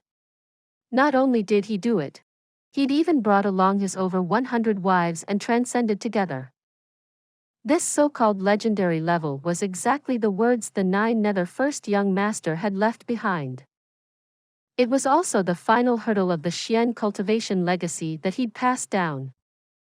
But nobody knew that the reason the 9 Nether first young master had been able to achieve this was because he was originally never a spirit seed reincarnation. The same went for his wives. So they completely did not have to worry about the danger of this Heart's Demon 100 refining soul reconstitution. As for the people of the later generation reaching the peak of cultivation without restarting as a spirit seed, in this 10,000 years, not a single person had done it. The middle-aged man at the head was exactly a spirit seed reincarnation of the last generation's guardian of the Heaven Saint Palace. Like him, the 5 others under him were also of the same situation. And these 6 people were the ones with the highest cultivation in the Heaven Saint Palace. Although the others here were also ranked similarly, their cultivations were far from being comparable to the 6 of them. But today, such a terrifying freak had turned up, not reincarnated from a spirit seed, but managed to reach the peak 3rd level of the Saint Emperor realm before the age of 20. This was simply a miracle that nobody could even dream of. One had to understand that the spirit seed reincarnation was the only slightly more plausible explanation for young Master Jun's stellar cultivation speed. But right now, the only possible answer had been directly shattered. But what they didn't know was that although Jun Moxie was not a so-called spirit seed reincarnator, he was also not actually a real native of this place. His soul was similarly different from the original bodies, and he'd even hijacked the body halfway through. Furthermore, he did not begin his cultivation with a prenatal body. However, he had the Hongjun Pagoda with him, which completely smoothed out any issues with spiritual sense disharmony long ago. Whatever heart's demon, heavenly tribulation and whatnot, were completely non-existent to him.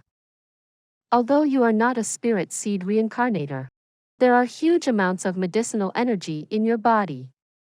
Or should I say, it's that which gave you your present strength. The middle-aged man smiled lightly, but there was a sincere warning in his voice. There are advantages and disadvantages to everything. You must take note that this is similarly not a good thing for you. Although advancing quickly in a short period can result in obtaining great strength, but in the long term, it could lead to long-lasting problems. When you want to break through again the next time, You should calm your heart down and try to digest all the remnant energy in your body first before you attempt it. Otherwise, if you rushed all the way to the final stage in one breath, the dangers you will face might not necessarily be lesser than ours. Perhaps, even more precarious. Jun Moxie looked deeply at him in the eye and nodded. Many thanks. Jun Moxie could tell that those words were purely meant to instruct him, and it was completely sincere. Although he did not have to fear that final stage, because he had the Hongjun Pagoda, he still appreciated this bit of kindness. Hearing that all this was attributed to large amounts of spirit herbs, the others felt their faces relax slightly. Although it was still incredible. This kind of explanation was much easier for them to accept. After all, there were too many unknown things and heaven-defying treasures in the world. If Jun Moxie's body just so happened to be compatible with the heavenly treasures and with the right amount of fortuitous encounters, it was possible for a legend like this to appear. Otherwise, if it was all due to talent, these old monsters who'd lived for thousands of years might as well directly kill themselves if they compared themselves to him. That would be too painful for their pride. Jun Moxie. Although your current position is in opposition to the Holy Lands, this old man does not wish to make things difficult for you. Since you came with Guardian Chu and the rest, my guess is that there must be some matter. The middle-aged man smiled, his tone once again turning calm, returning to the odd, ethereal state again. Hearing the boss speak like this, everyone sighed lightly. For Jun Moxie to reach such a high cultivation at his young age was undoubtedly a huge miracle of this world. So the instant the boss saw him, he'd immediately summoned all of them, with the thought, with such a speed, this kid might be able to rush to the peak in a short time, perhaps even exceeding it. If he could transcend the heart's demon 100 refining soul reconstitution in front of everyone, it would be a point of great reference for everyone, and the benefits it would bring them would be incomparably huge.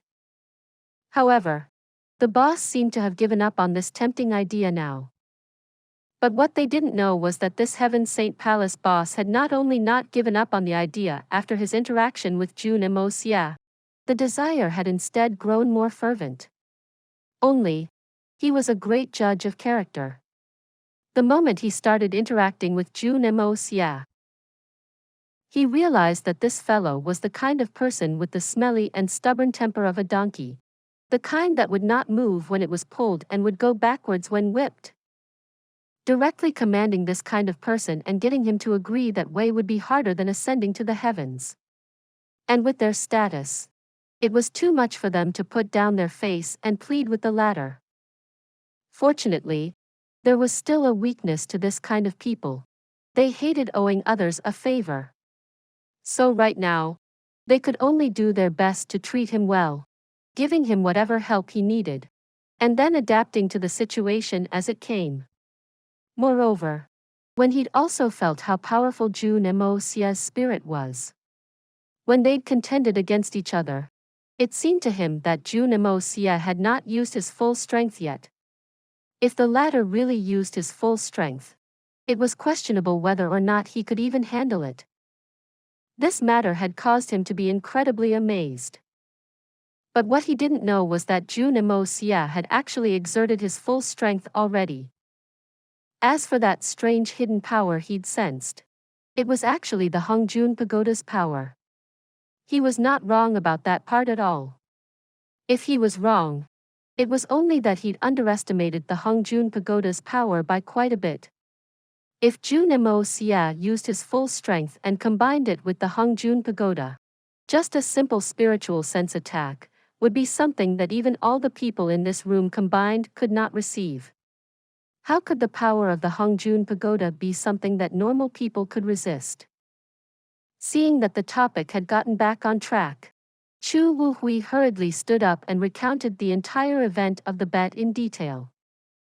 Upon hearing that 30-plus high-level experts had been killed, including Saint Emperor Zhan Mubai, The people in the room actually did not reveal much emotion, only sighing lightly. So you're here for the exquisite Lotus. The middle-aged man nodded lightly. No problem. One should be prepared to lose if they are willing to bet. I will give it to you later. Everyone looked at each other with shock as the words rang out. Many thanks. Finally, there's a trustworthy person within the Holy Lands. Jun Moxie smiled lightly and said with slightly raised brows. Dare I ask for honored senior's name? Although these words sounded respectful, it carried a faint bit of disrespect within them.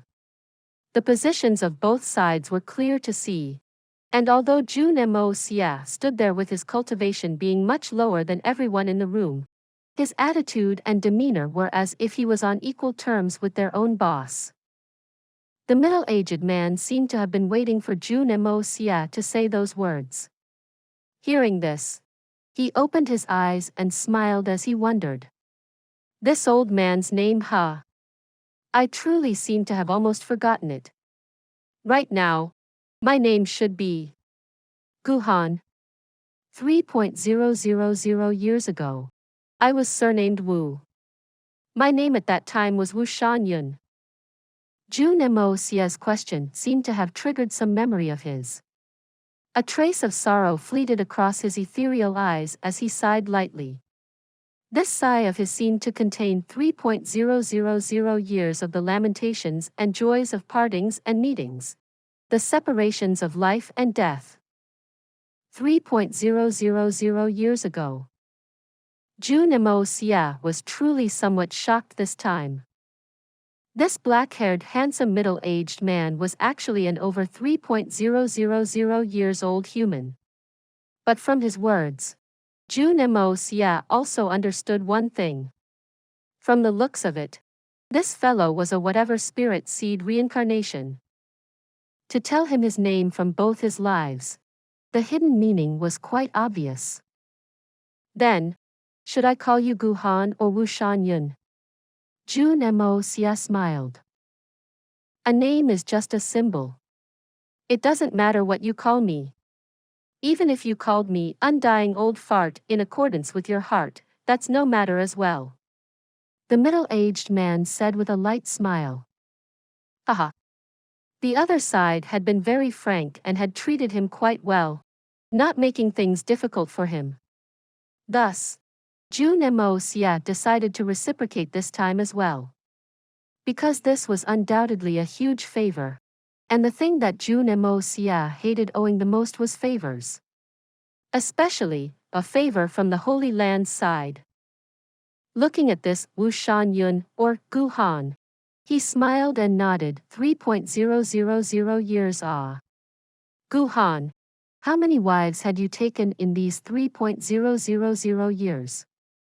Judging by your good looks, they should all be supreme beauties as well. So, where are they now? The moment these words came out, of the 11 people present, 10 were immediately enraged. Although a long life was something that all of them sought after, there were still many unforgettable things in their long lives that had pained them to part with. Every time they thought of those matters, their hearts would be reeked with pain. Young Master Jun, you've gone overboard with those words. Cheng Yin Xiao snorted heavily. As for Wu Shan at the top, his face was suddenly covered in a layer of veil, causing one to be unable to see his face clearly. There was only a suffocative pressure in the room, causing others to be unable to breathe properly. Was that overboard? Well then, let me ask in another way. Jun Moxie smiled lightly. You've experienced 2 lifetimes in 3,000 years, that's not really a lot. But, the parents of both of your life should have been very protective of you. So, where are those elders now? Jun Moxie. You're being impudent. Chu Wuhui stood up with anger, his entire body trembling from rage as he roared. Impudent, looks like that's still not right, let me rephrase again. Jun Moxie stroked his chin and continued. In 3.000 years, you had parents and lovers, as well as relatives. Then, you must have had children as well. So, where are those children who still live in this world? Jun Moxie looked around and said, I ask everyone here this same question as well. All of you seem to have lived for a few thousand years now. Are your parents, lovers, family, and children still around? This question was simply too hurtful. Apart from the few of them peak-level cultivators, who else was capable of living for 1,000 or even several thousand years? Jun Moxie's words were simply digging at their old wounds. Bang! 10 people stood up together, each of their faces filled with rage. 10 extraordinarily powerful spiritual scents instantly locked onto him. The originally immaterial auras were almost congealed into form, nearly blasting this little thatched cottage into the sky. From the looks of it, all of them were about to strike at Jun Moxie, this disrespectful brat. What are all of you doing? Sit down. Wu Shangyun suddenly roared as he continued in an enraged voice. Do you all know what Jun Moxie meant by those few words? Did you think he's an idiot, trying to rile the 11 of us up and turn us hostile? Why would he make such a suicidal move? Can't you all think about it reasonably? All of you have lived for thousands of years, yet you still can't control your temper? Under his stern gaze, the crowd all sat down one by one. However, their eyes were still filled with unkindness when they stared at Jun Moxie. If Jun Moxie could not give them a suitable explanation, they would definitely not let him walk out of this door. Jun Moxie sighed and retracted his teasing attitude as he said seriously. All the seniors here are clearly not emotionless people. This can be seen from the way everyone was so agitated by my words just now. No matter how profound one's cultivation is, whether you're a spirit Xian or a saint emperor, even if your cultivation is as high as the 9 nether 14th young master, we're still just humans at the end of the day. We're humans with blood and flesh. And the thing that we humans most loathe to part with is forever our ties of blood and flesh. I trust that no matter how many lives we go through, as long as those memories exists, the pain of the separation of life and death will always remain the deepest scars in our hearts. Against our enemies, it wouldn't make a difference whether 1,000 or 10,000 of them died. But, for our loved ones, just a single one dying would cause us to grief for a long time. As for those parents who raised us painstakingly from our youth, by the time we've all grown up, they've already become old. When we've learned to be mature and sensible, they'd already passed away. The tree craves stillness, but the winds will not abate. The child wants to serve his parents in their old age, but they are no more. This is no doubt a scar that will never be able to recover. Jun Moxie said with a heavy sigh. His tone was light and slow, and it carried a mystical charm. A faint sense of sorrow spreaded through the air. All the peak experts present could not help but to think of their own parents and family as they listened to him. It was as if they could once again see that strong and charming smile of their fathers beaming up at them as he lifted them above their heads. As the years passed, the strength of their father waned, and gray hair lined their heads until finally, they laid down, unable to get up anymore, their eyes still filled with worry and attachment for their children. Then, they thought of the gentle warmth of their mother's embrace, her calm smile and tender scoldings. In the end, there was only the endless, self-sacrificial love and willingness to do anything for their children, lasting for eternity. These memories had already passed for too long, but when they recalled it again now, the warmth was still there, and the grief and sorrow was still as painful. Especially for those experts who had been reincarnated through their spirit seed. When they were young, They might have been unused to the attention by their parents, even being very resistant to having a new family. But they were the only ones who could truly remember each and every moment of their childhood with absolute clarity. From resistance to acceptance, even enjoyment. From the first time they made a cute face on purpose to gain the laughter of their parents, they'd already completely accepted their new family. Who did not have such a period in their long lives? Such ordinary, happy, and peaceful days? When the night was still and their hearts were weary, who had not went to their rooftops and sighed longingly at the sky? All the countless vicissitudes of life, all turned into nothing but endless sighings.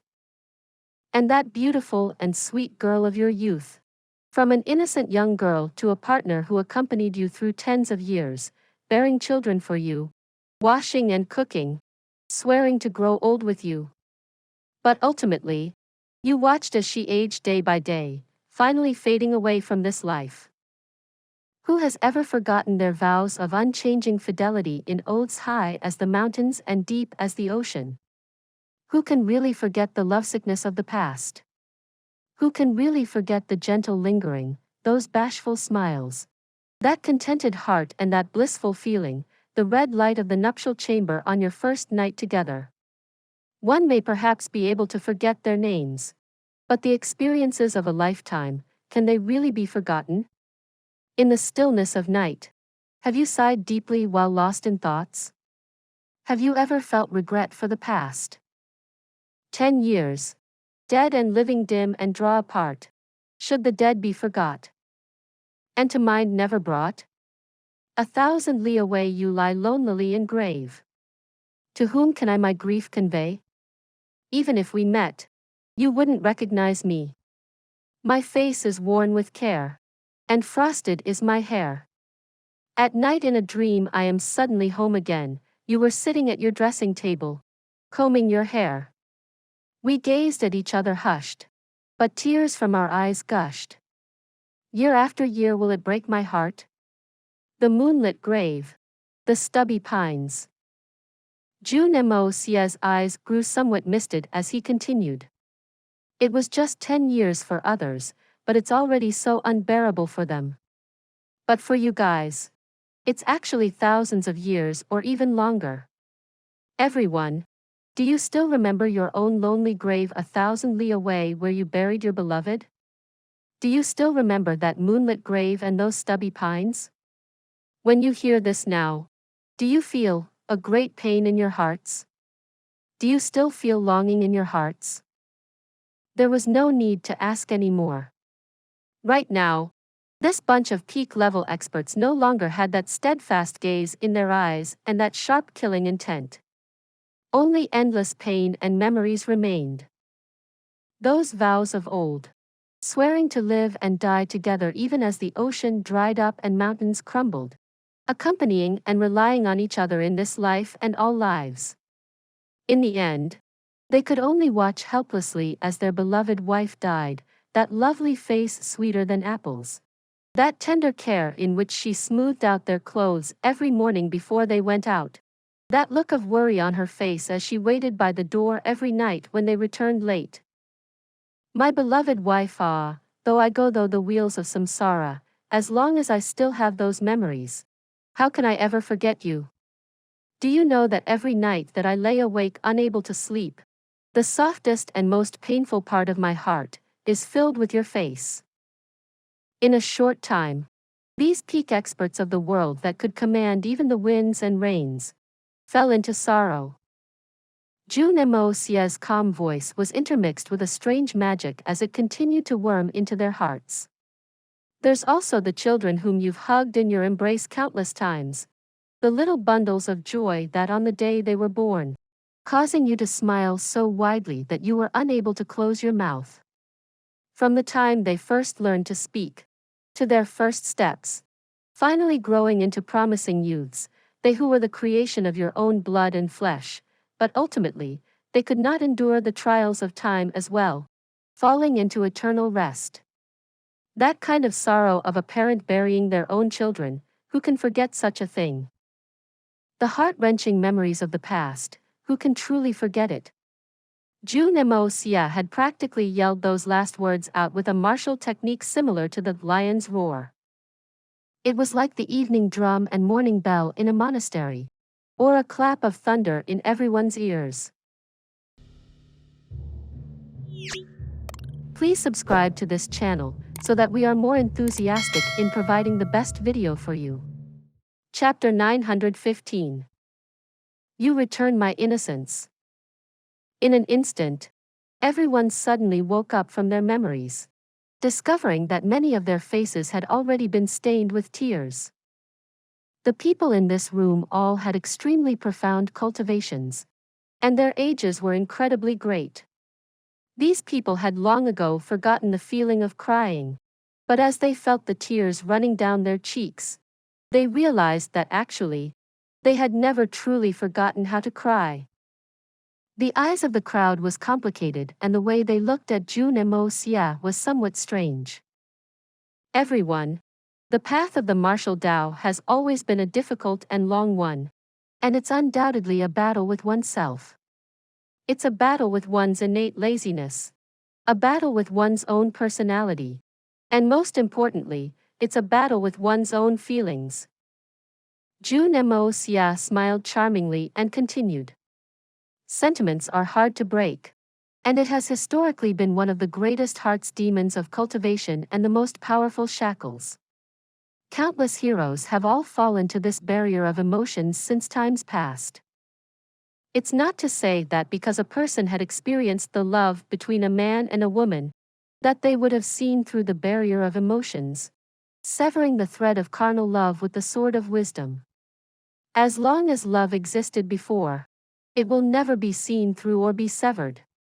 Every single one of you has lived for thousands of years, and you think yourselves to have seen through the weight of your emotions. However, there would inevitably be moments when you could not help but to recall. The longer you suppress your emotions, the more unbearable it will be when you think of it. And because of that, the more difficult it would be to get through the heart's demon in your cultivation. This is especially so for your breakthroughs. Perhaps the lightning tribulation alone would be sufficient to claim your lives. Even as tears stained their faces, everyone began to ponder over his words seriously. Of your cultivation right now, a portion of that is the heart's demon that you've cultivated. The greater your strength, the stronger it grows.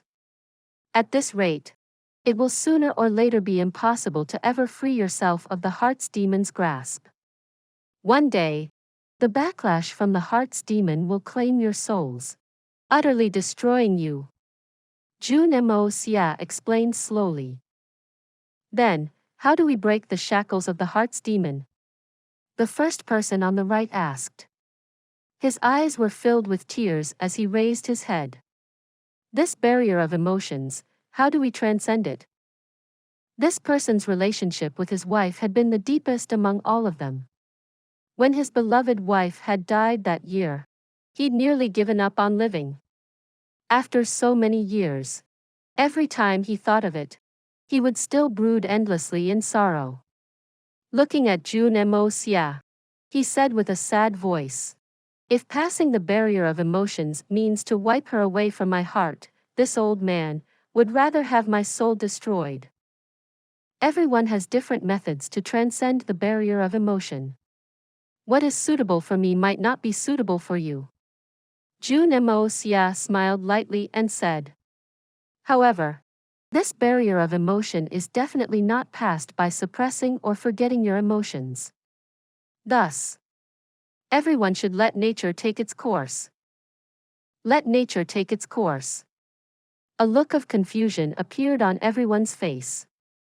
There are some who use tears to transcend the barrier of emotion. Jun Moxie said in a solemn voice.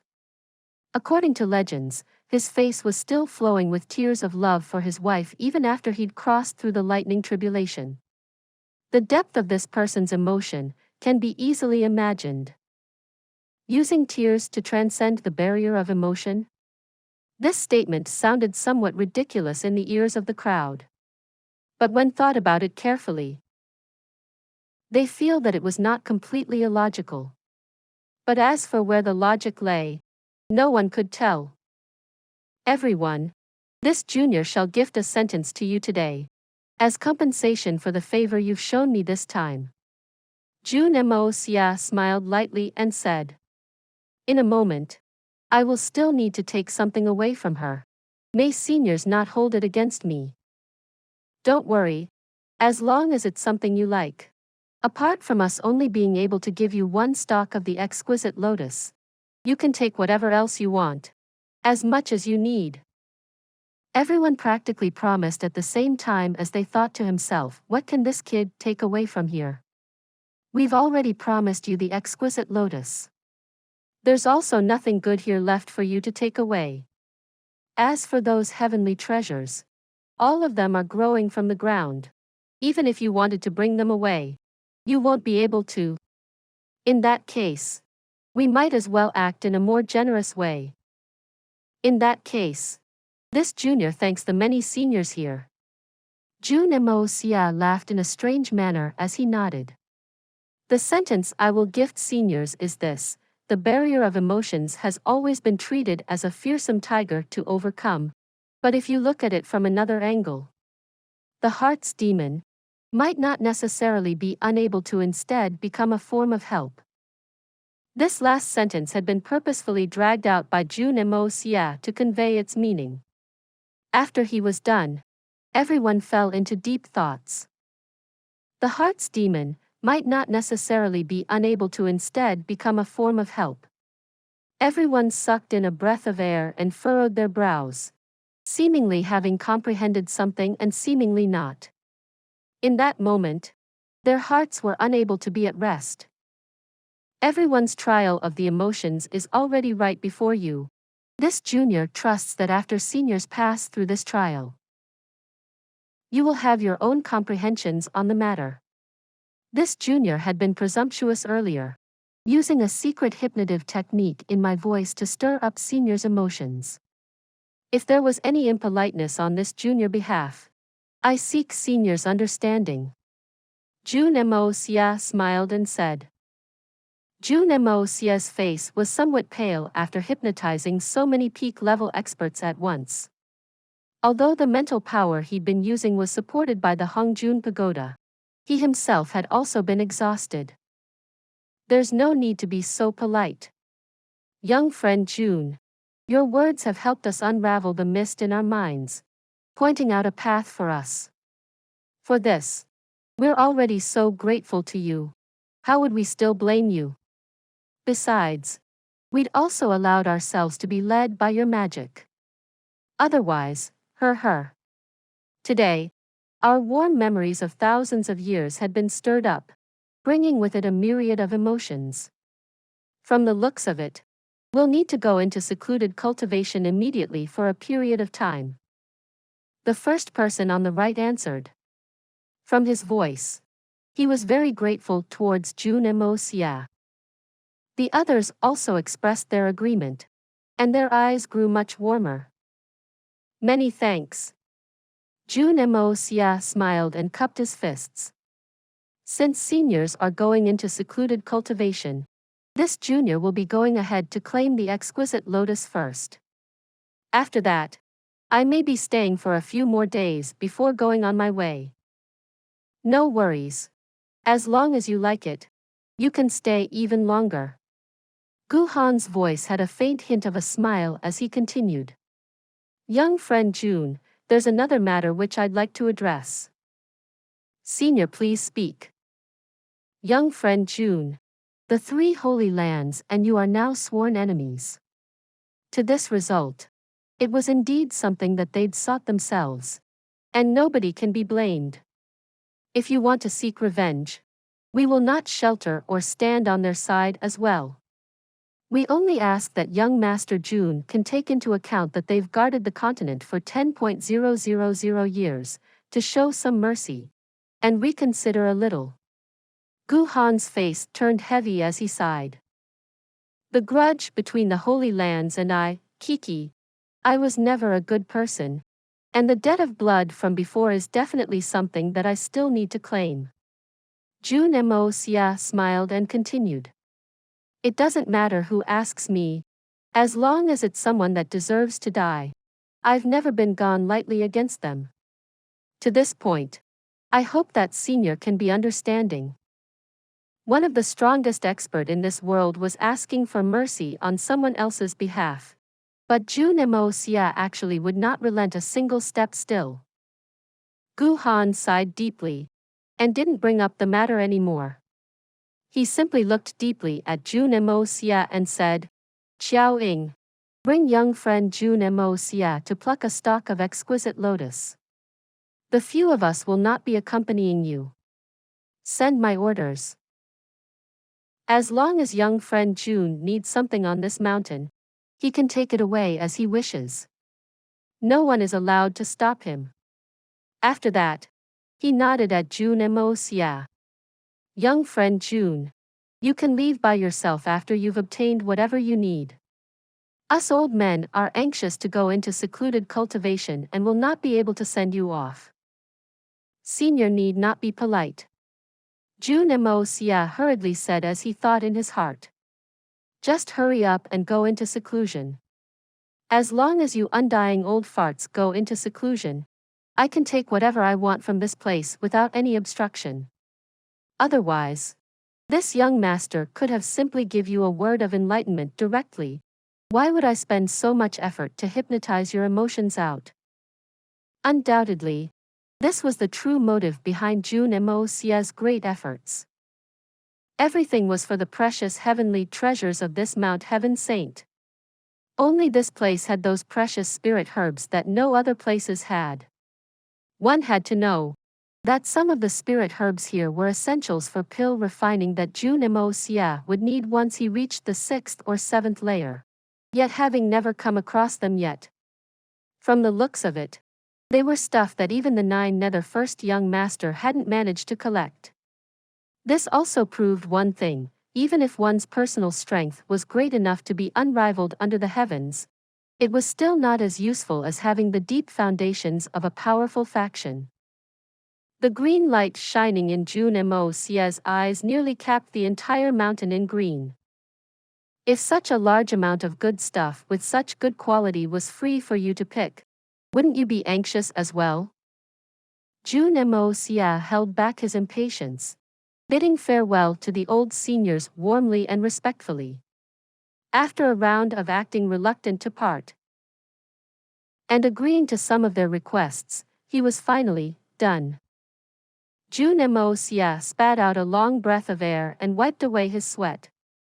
Thereafter, he swayed his B*TT and swaggered off exaggeratedly, cursing to himself, Feck. Those old fellows are truly exhausting. This young master nearly suffered an internal injury from exasperation. Behind him, Xiao Ying looked in shock as the previously elegant and graceful young master suddenly transformed into a foul-mouthed hoodlum. My goodness!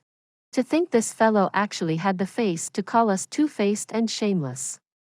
This brat is the true two-faced hypocrite. The angel is him, and the devil is him as well. Where's your exquisite lotus? Jun Moxie asked with some impatience. Follow me and you'll see it. Xiao Ying snorted unkindly as she turned around, not willing to look at this quick face-changing bastard. Gritting her teeth and forcefully refraining herself from slapping him across the face, she stomped off.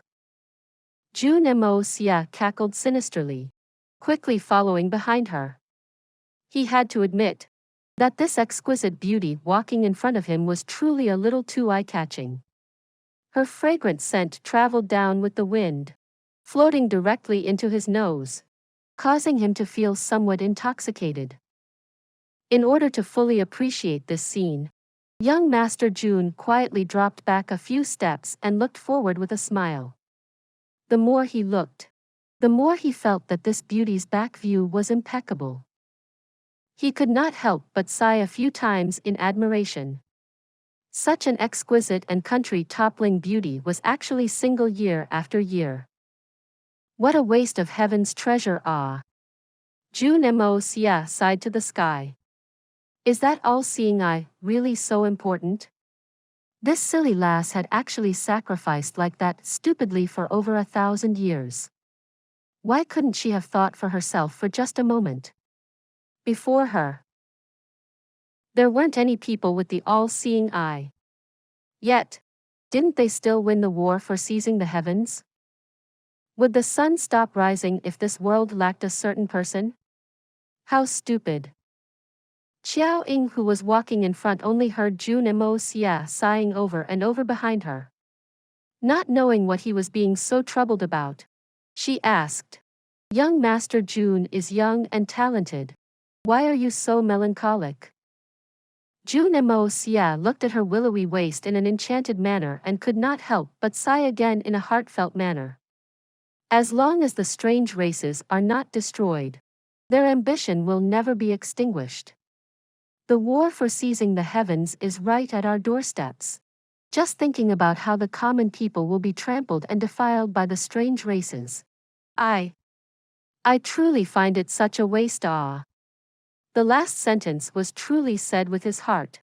And he sighed once more deeply. Such a beauty is actually, what a waste. In that moment, Xiao Ying could not help but greatly change the way she looked at him. Thinking to herself that this evil monarch had actually been touched after coming to Mount Heaven Saint, her tone became much gentler. Young Master Jun should not feel troubled.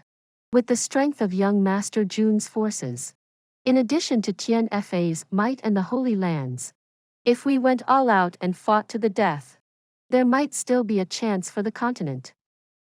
Jun Moxie mumbled in a listless manner. Difficult. How can it be easy to swing the situation? A matter like cook the crane for meat and burn a stringed instrument for fuel truly makes my heart ache, unless what? Xiao Ying suddenly felt as if she was about to explode from happiness. For the sake of the war for seizing the heavens, she had been willing to maintain her purity for 1,000 years in order to retain her all-seeing eye to deal with the strange races' stealth techniques. To a girl, this kind of sacrifice could be said to be capable of touching the heavens and earth. She'd already made the war for seizing the heavens her only purpose in life long ago. Right now, judging by the strength of the mainland, their chances of victory was incredibly slim. Hearing that there was a chance that this evil monarch might relent, she was incredibly excited.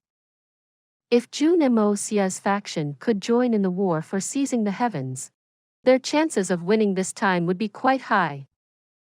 Her heart skipping with delight, she immediately stopped her steps and asked, "Young Master Jun has a condition?" All of a sudden, she felt a weight behind her and an intense warmth. A bout of strong male scent was plastered behind her. As his mind drifted, Jun Moxie had been following behind her like an enchanted zombie. When she suddenly stopped walking, he'd been taken by surprise, bumping into her without noticing. In that moment, he only felt a wall of softness and sweet fragrance on the front of his body. An advantage delivered so freely to him, it would be a waste to not enjoy it. "Ah!" Xiao Ying exclaimed lightly with shock as her heart skipped like a deer. Her jade-white face instantly turned red and hot. Because of her all-seeing eye, she'd been brought to Mount Heaven Saint when she was just a little girl. She had never come into contact with a man before, so in that moment, her heart was skipping wildly. "Ah!" Jun Moxie narrowed his eyes and exclaimed as he leaned against her, as though his body had no bones. Why did you stop?" As he said that, he even rubbed his face against her back, sighing lightly in his heart. "How comfortable." Hurry up and stand properly." Xiao Ying felt her body growing soft, and she panicked. I can't get up. I don't know what's going on, but my entire skeleton seemed to have turned soft." "Why you quickly push me away? How is this appropriate?" Jun Moxie mumbled accusingly as he shifted his sense of gravity further forward. practically sticking onto her body.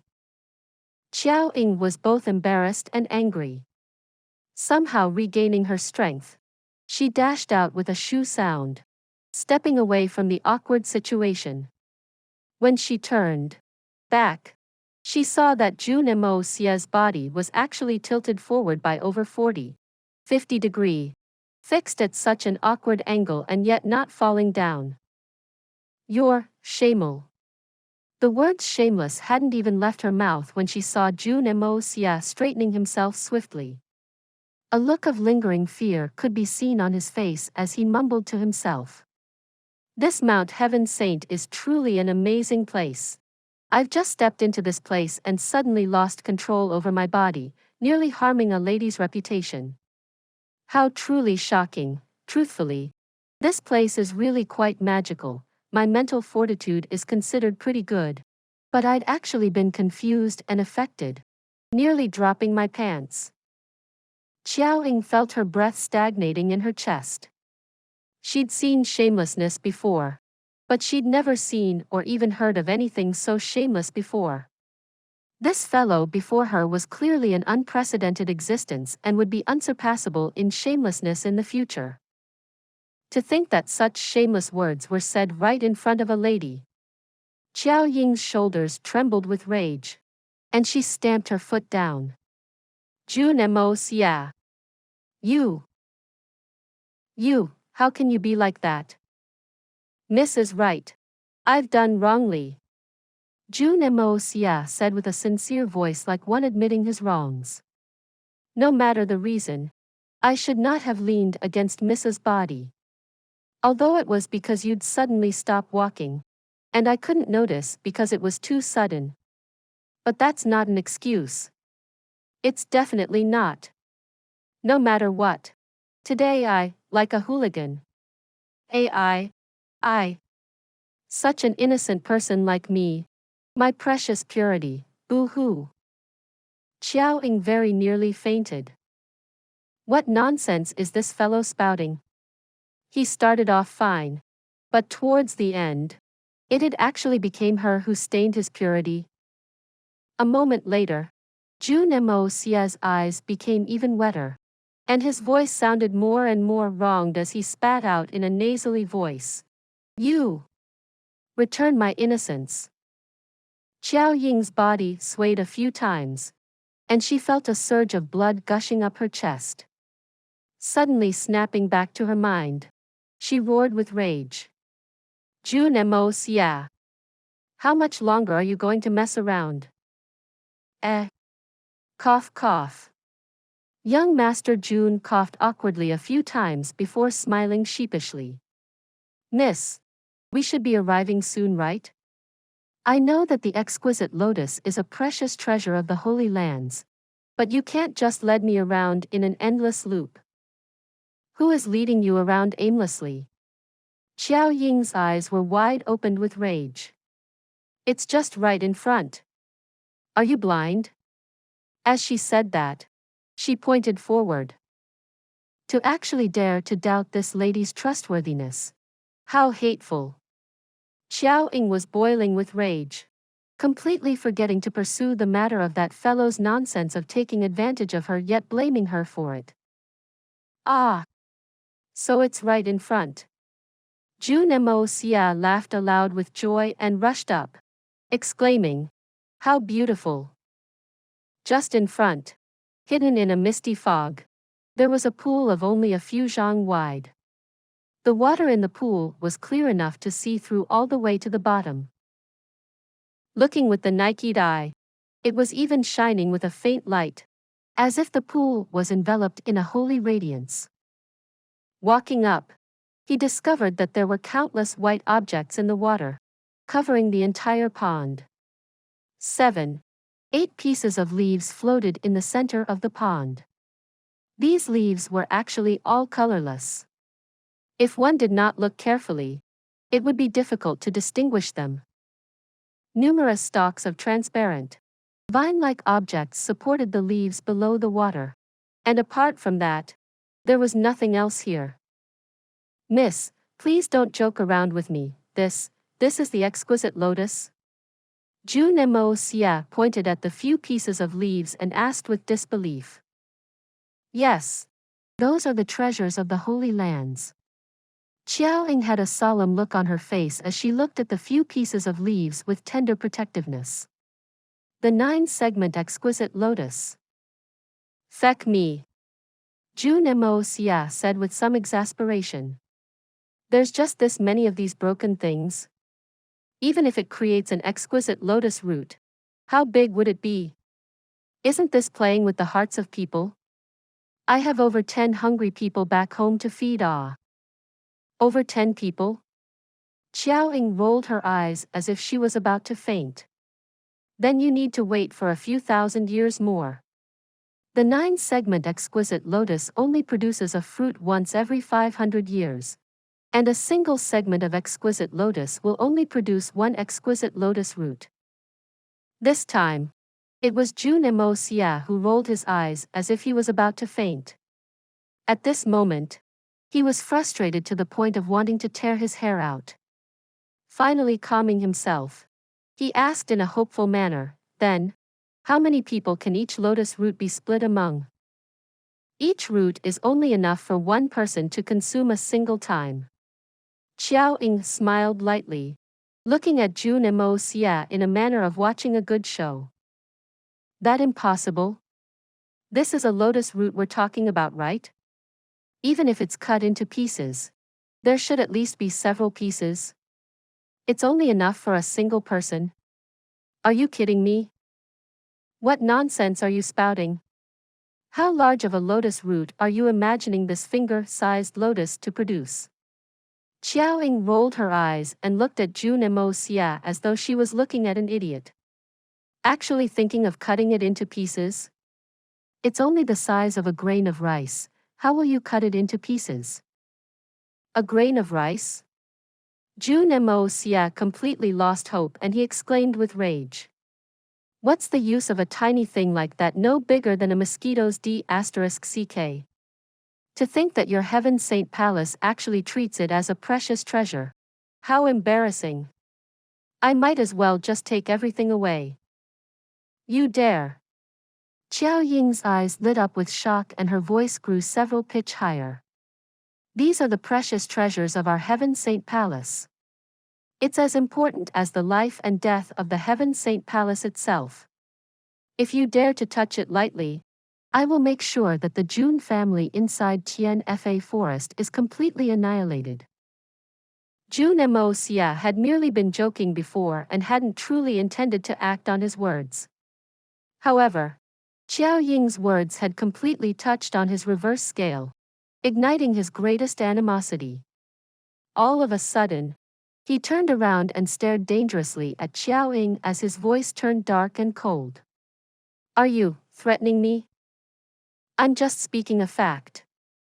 Xiaoying's heart jumped with fright. As those cold and sharp eyes locked onto her face, she felt her entire body growing cold, and her tone instantly softened. The 9-segment exquisite lotus is the absolute treasure of the Heaven Saint Palace. The entire Heaven Saint Palace can be lost, but we cannot lose the exquisite lotus. Young Master Jun, you should understand the importance of the exquisite lotus to us now that I put it this way, right? It's fine if you say it that way, but please remember that regardless of the situation, it's best to not threaten me. Especially. Jun Moxie's tone grew heavier as he continued in a dangerous tone, using my family to threaten me. I will never accept any threats, because I will use all my abilities to utterly bury anyone who is a threat to me. Even a peerless beauty is not an exception. I have never been a person who is soft-hearted for women. As he said those words, Jun Moxie stared ruthlessly into Xiaoying's eyes. An extremely dangerous feeling rose in Xiaoying's heart. Standing before this junior whose cultivation was far below hers, she actually felt a mountain of pressure crushing down on her. In that moment, she could not help but to take one step backwards in fear. Please subscribe to this channel so that we are more enthusiastic in providing the best video for you. Chapter 916. Obtaining the Exquisite Lotus. Jun Moxie's gaze was like a high and lofty monarch, wielding sway over her destiny. In that moment, she only felt a sense of helplessness in her heart, as if she couldn't resist. Speak. I'm taking away all of this exquisite lotus. Can I or can I not? Jun Moxie pressed fearsomely. He couldn't help but to be anxious. There were so many people back home who needed this exquisite lotus.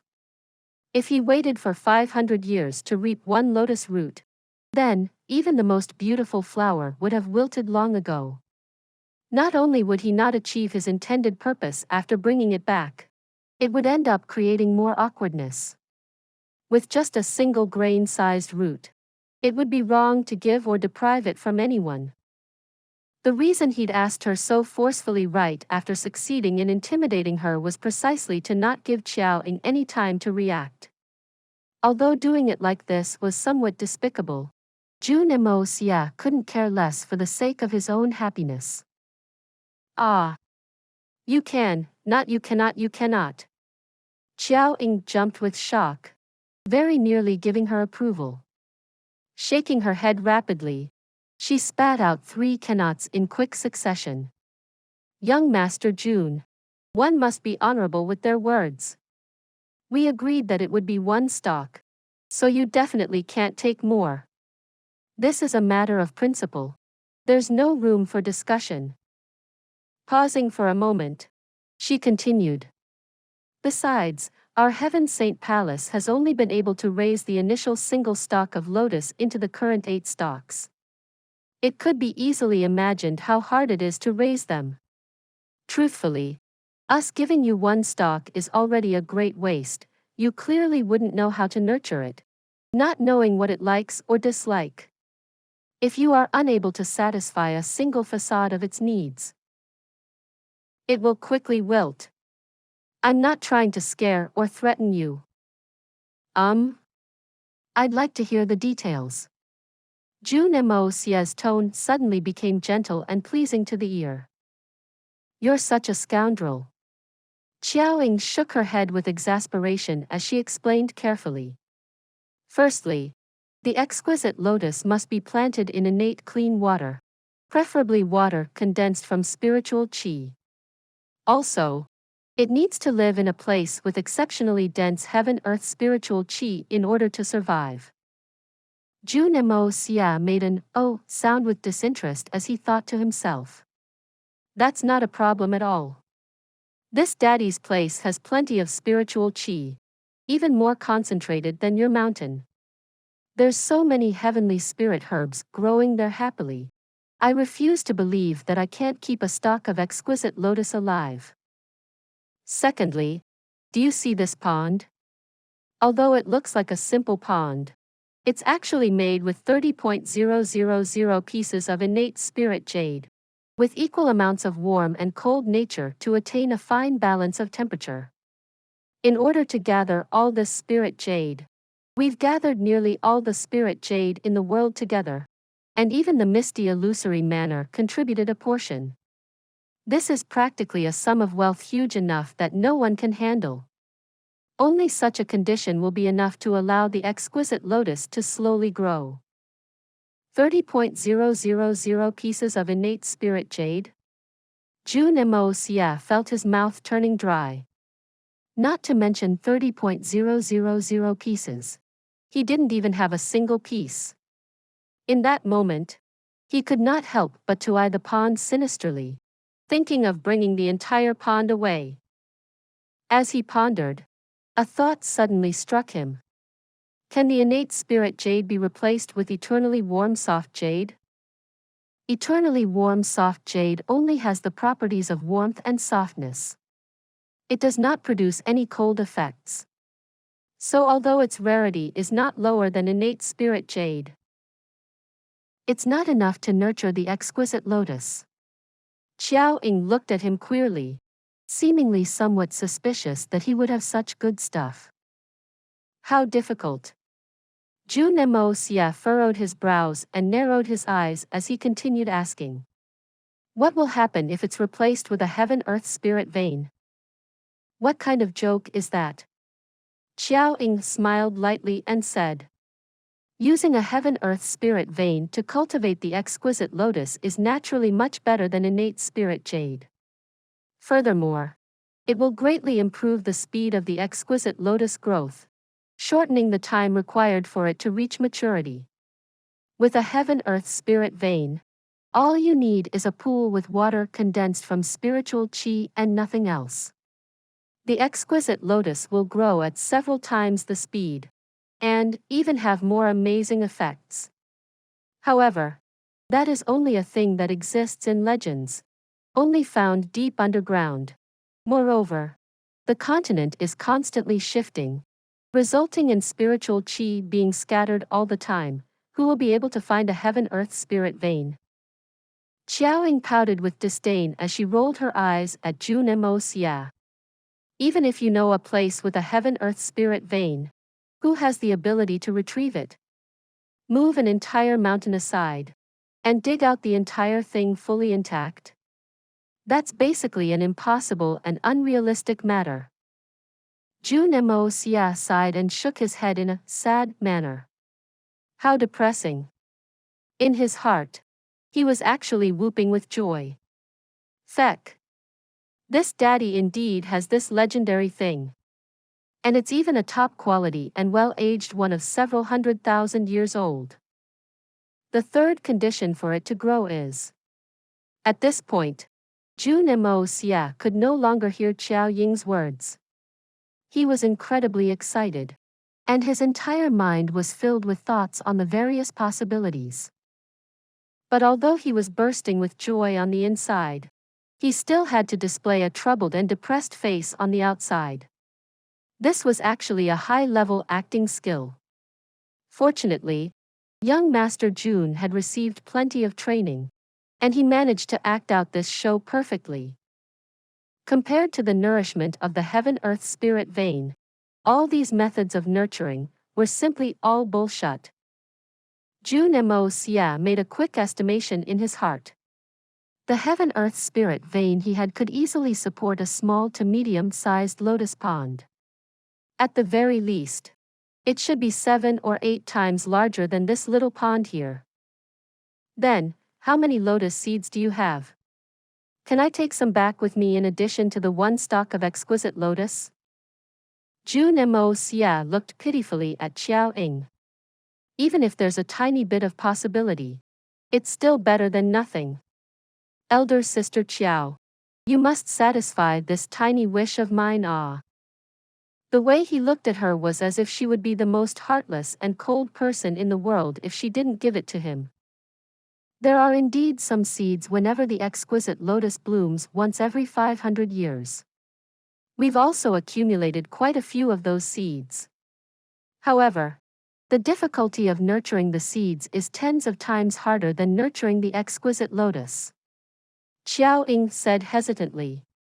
If I gave it to you and you couldn't raise it, it would only be a waste of natural treasure. Don't worry about it.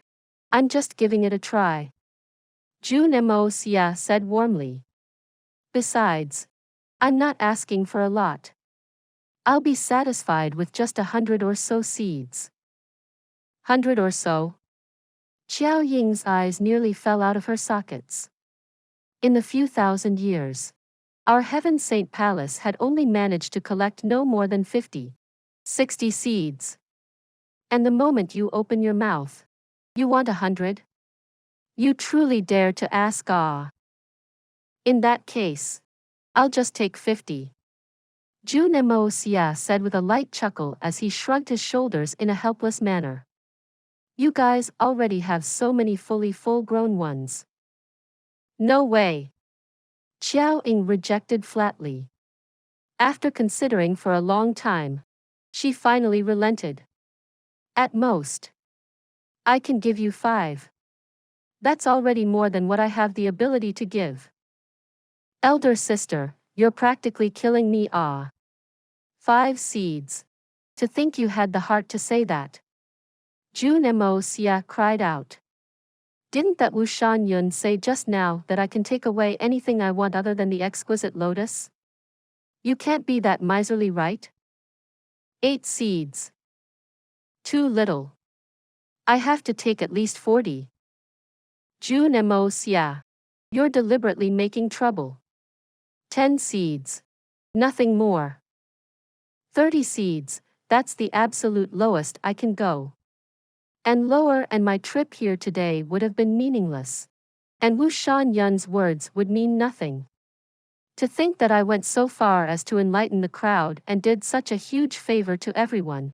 And yet you wouldn't give me even a few seeds. How are you so hard-hearted and cruel? After a round of intense bargaining, Xiaoying lost to young Master Jun in the battle of words, finally parting with 20 seeds. Jun Moxie smiled widely in his heart, satisfied with his gains. In actual fact, obtaining just 10 seeds would be a pretty good deal. But now that he'd managed to get 20, it was a bonus. Xiaoying's face was exceedingly bitter, and her head buzzed with confusion even until now. How did she end up taking step after step back, finally agreeing to take out 20 seeds? Did those words really come out of her mouth?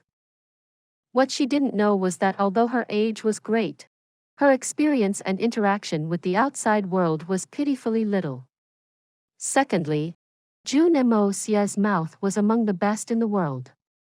If he claimed that his skill in arguing was number 2, no one in this world would dare to call themselves first. Thirdly, and most importantly, young Master Jun had also secretly used some of the soul-sedating technique in his words. In order to prevent Xiaoying from noticing, he'd only used a tiny bit to influence her slightly.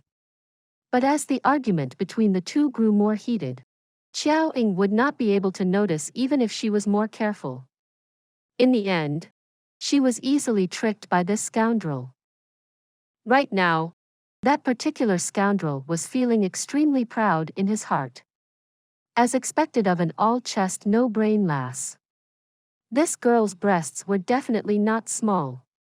At the very least, it seemed unlikely to cover it with a single hand, and needs at least 2 hands to grasp it firmly.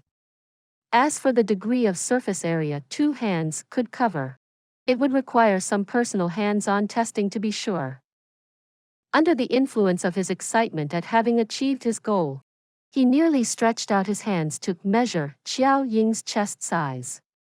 Fortunately, he hadn't done that, otherwise.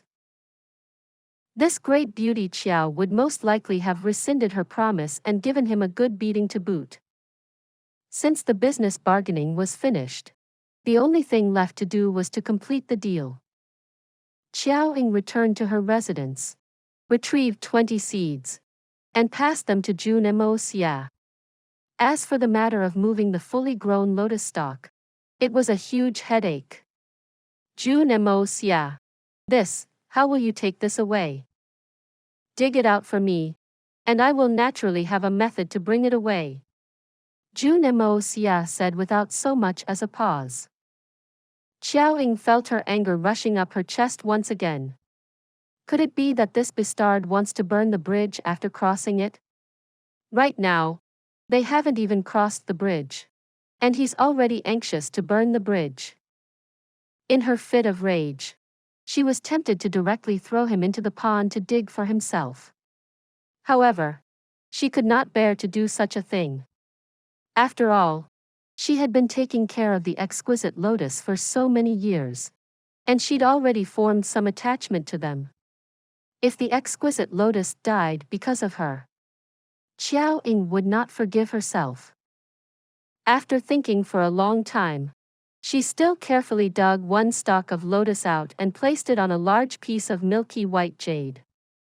After that, she placed it in a small spiritual jade box, filled it with water condensed from spiritual qi, and passed it to Jun Moxie. Please subscribe to this channel so that we are more enthusiastic in providing the best video for you. Chapter 917. Please don't stand on ceremony. Xiaoying gritted her teeth and stared at him seriously. Jun Moxie, don't you feck around with this thing. I solemnly ask of you, you must. You must take good care of it. Even if you don't know how to nurture it, you need to at least let it continue staying in this box. As long as it's in a place with rich spiritual qi, it will be able to stay alive. If you really can't take care of it, you must send it back to me. Can you do that? Towards the end, her voice even carried a hint of begging. Such an attitude was like a mother sending her precious daughter off to be married. Jun Moxie could feel the sincerity in her words, and he straightened his face and replied seriously. Don't worry. The next time you see it, I guarantee that it will be doing much better than it is now. The little lotus in his hand swayed its transparent leaves lightly, seemingly bidding farewell to Xiaoying. In that instant, she felt a sour feeling in her heart, and tears welled up in her eyes. At the same time, Jun Moxie's keen senses detected that a small section of the water in the center of the pond had sunk down, as though the water had been drained into an invisible bowl. As for the water around the center, it did not even so much as ripple. After a long time, the entire pond finally resumed its previous calm. It's actually some near solidified spiritual liquid. Jun Moxie felt a shock in his heart. From the looks of it, this was some very good stuff. Furthermore, this good stuff was something that belonged to the three holy lands. What rights did they have to keep it all to themselves? That in itself was a kind of crime. Right now, there was only himself and Xiaoying here. It was simply a God-given opportunity. It would be a waste not to pilfer some. Quickly deciding on his course of action, he raised his head and looked into the distance. The spiritual qi in this place is truly enviable. Look, the spiritual qi in that area is so thick that it even congealed into a dense mist. To be able to cultivate in such a place, Kiki, your Heaven Saint Palace truly makes me jealous. Xiaoying turned around and looked over, smiling lightly as she wiped the tear from her eyes. Young Master Jun seems to have seen wrongly this time. That's not heaven-earth spiritual qi over there, but the mist of dusk. The sky is going to turn dark soon. In the swift moment that she turned around, Jun Moxie instantly activated the power of water. In an instant, a third of the spiritual qi condensed water in the pond disappeared by a third into the Hongjun pagoda. Scratching his head awkwardly, he coughed. Ah. Is that so? I've actually been mistaken, he. Xiaoying smiled lightly, similarly feeling somewhat awkward. So it turns out that this scoundrel still has some boyish charm in his bones. That shy and awkward laugh of his just now was truly somewhat cute. Pleased with his successful theft, Jun Moxie began to examine the exquisite lotus in his hand with an excited smile on his face. As he observed the little plant carefully, he saw countless fine silk-like root hairs floating under it. In the center, there was a pathetically tiny jade lotus root. There wasn't any particular smell coming from it, but as it sat in his hand, he could feel a natural, comfortable and refreshing feeling surge through his heart. With a flick of his hand, the exquisite lotus disappeared into the Hongjun pagoda. Noticing Xiaoying's astonished gaze, Jun Moxie shrugged his shoulder and blinked his eyes innocently. It's a secret.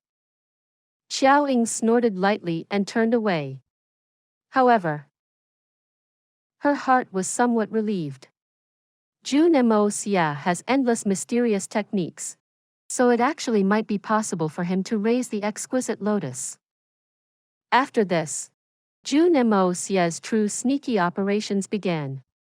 Because he had Wu Shan-yun's promise, all the spirit herbs of the Mount Heaven Saint were now his for the picking. And this fellow was a person who didn't know how to stand on ceremony. He simply thought to himself that this was the only time he would come to this place in this lifetime. If he didn't take the chance to take everything he could, when would he do it?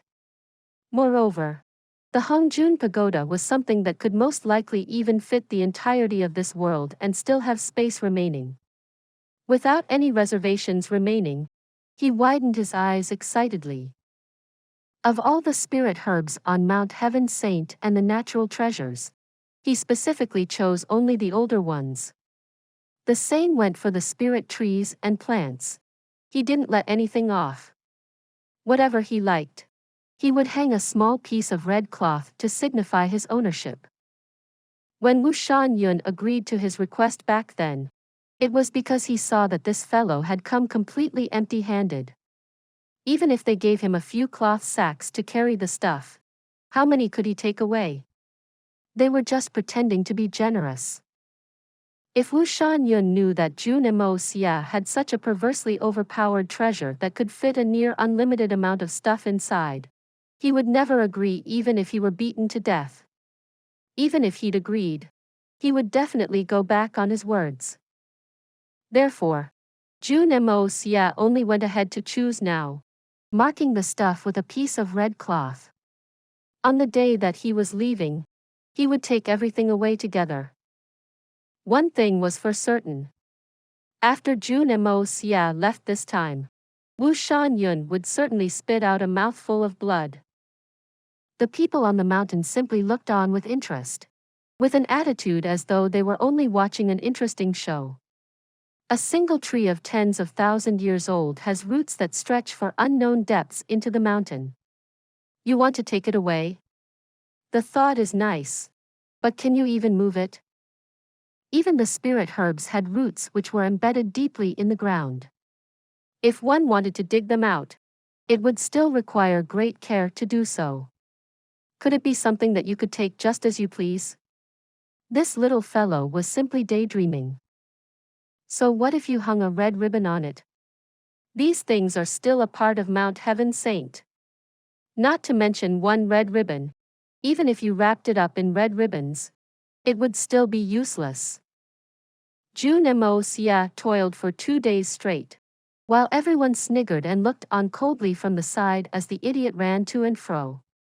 From time to time, someone would laugh aloud and ask him with interest, "Jun brat, how many have you picked?" At these times, Jun Moxie would always smile and scratch his head in an honest manner, replying happily, "I've picked quite many, haha, there's really so many stuff here, ah. Feel free to pick as many as you want, ha ha ha. Don't stand on ceremony. Help yourself, it's just going to be wasted if you leave it anyway." Jun Moxie would always scratch his head with a conflicted look on his face. If I took them away, it would be the equivalent of tearing down your houses. Are you really not worried? Haha, take them away? You sure know how to joke.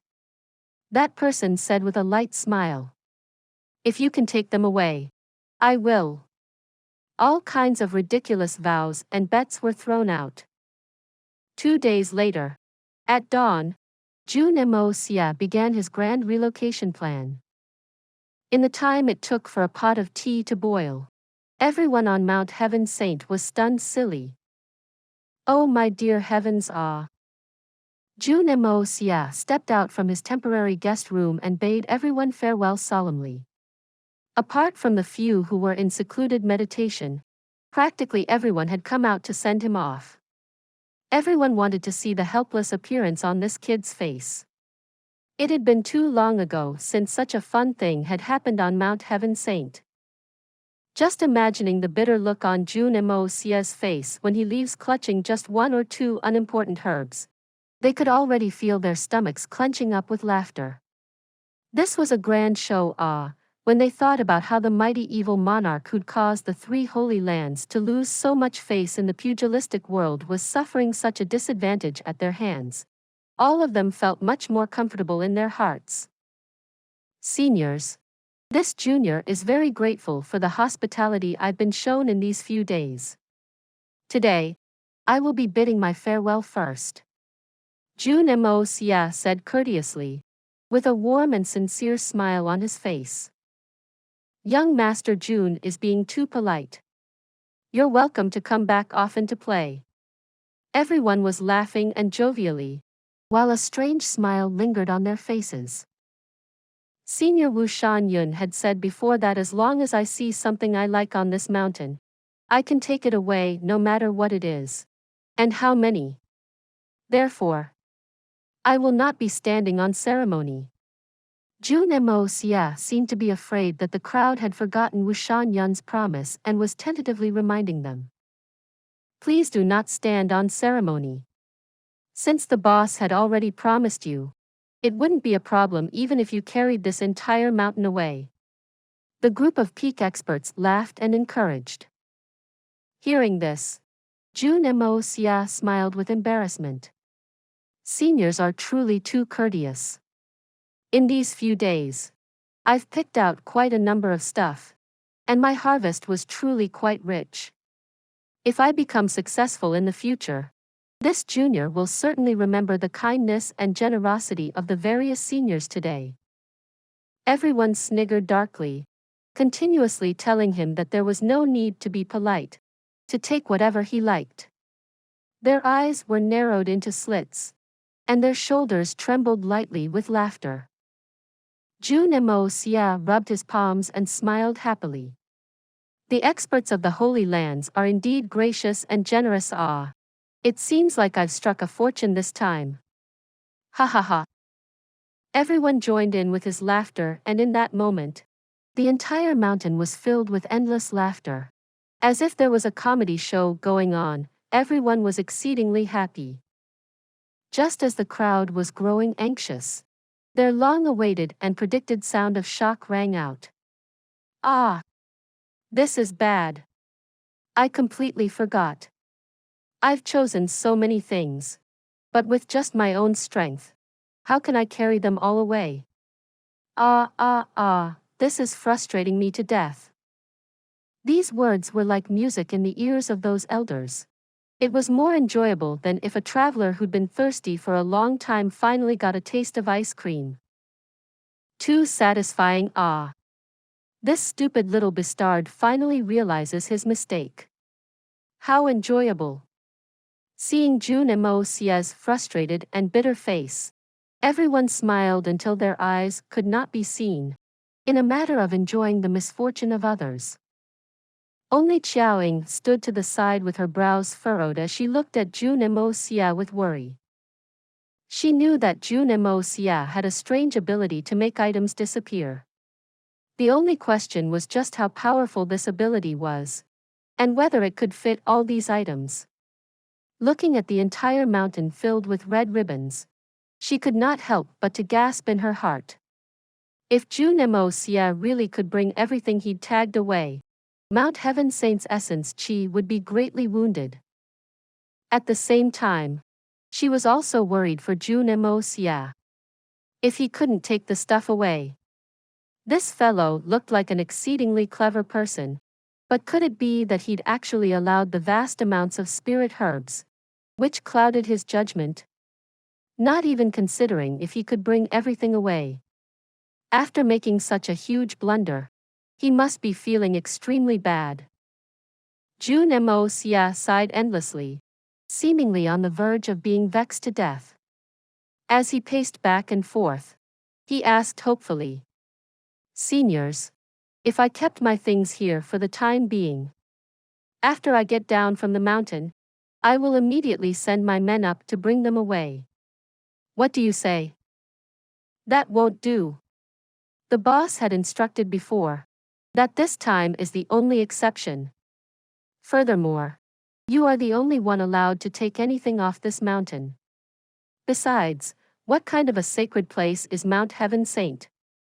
How can we just let anyone come here as they pleased? Wouldn't that be too indecent?" The bunch of old fellows instantly shook their heads vigorously. What a joke. It wasn't easy for us to be in such a jovial mood. If you did that, wouldn't our jokes be turned on ourselves? This brat is dreaming fancily in broad daylight. To think that he can clear out Mount Heaven Saint. When was there such a great thing in the world? Jun Moxie was somewhat flustered as he asked with red eyes. This won't do. And that won't do as well. Should I just stand here and look then? I originally intended to take only a few of each type, retaining the spiritual chi of this place. Seniors, if you annoyed me, don't blame me for bringing everything I've chosen away. An old fellow with his beard tied in two sides laughed coldly in response. Jun Moxie, if you have the ability, you can take whatever you wish away. The few of us will certainly not stop you in the slightest. Why? You're intending to play foul now that you can't take anything away. Those were your words. If I really take away everything that I've chosen, you're not allowed to go back on your words, much less find some excuses to deal with my family and friends. Jun Moxie said seriously. Ha ha ha. The tens of experts all laughed together. Jun Moxie, what kind of people do you take us to be? This old man and the rest of us are all legends who held sway over the pugilistic world thousands of years ago. A word from us is as good as gold. We'll never go back on our words. With our reputation of thousands of years in the pugilistic world, are we people who eat our words? Good. Jun Moxie looked as if he'd truly been forced to his limits and was about to play with his own life. Although this method will harm my essence chi greatly, it was you all who forced me. Men fight for a breath of air, and Buddhas vie for a stick of incense. If I don't take everything away, I would be looked down upon by you. If you have any abilities, you can display them as you please. Jun Moxie. This old man will remind you once more. After you go down the mountain today, in the future, not to mention sending people here, even you will not be allowed back up again. Everyone looked at the flustered and furious look on Jun Moxie's face and could not help but sneer in disdain.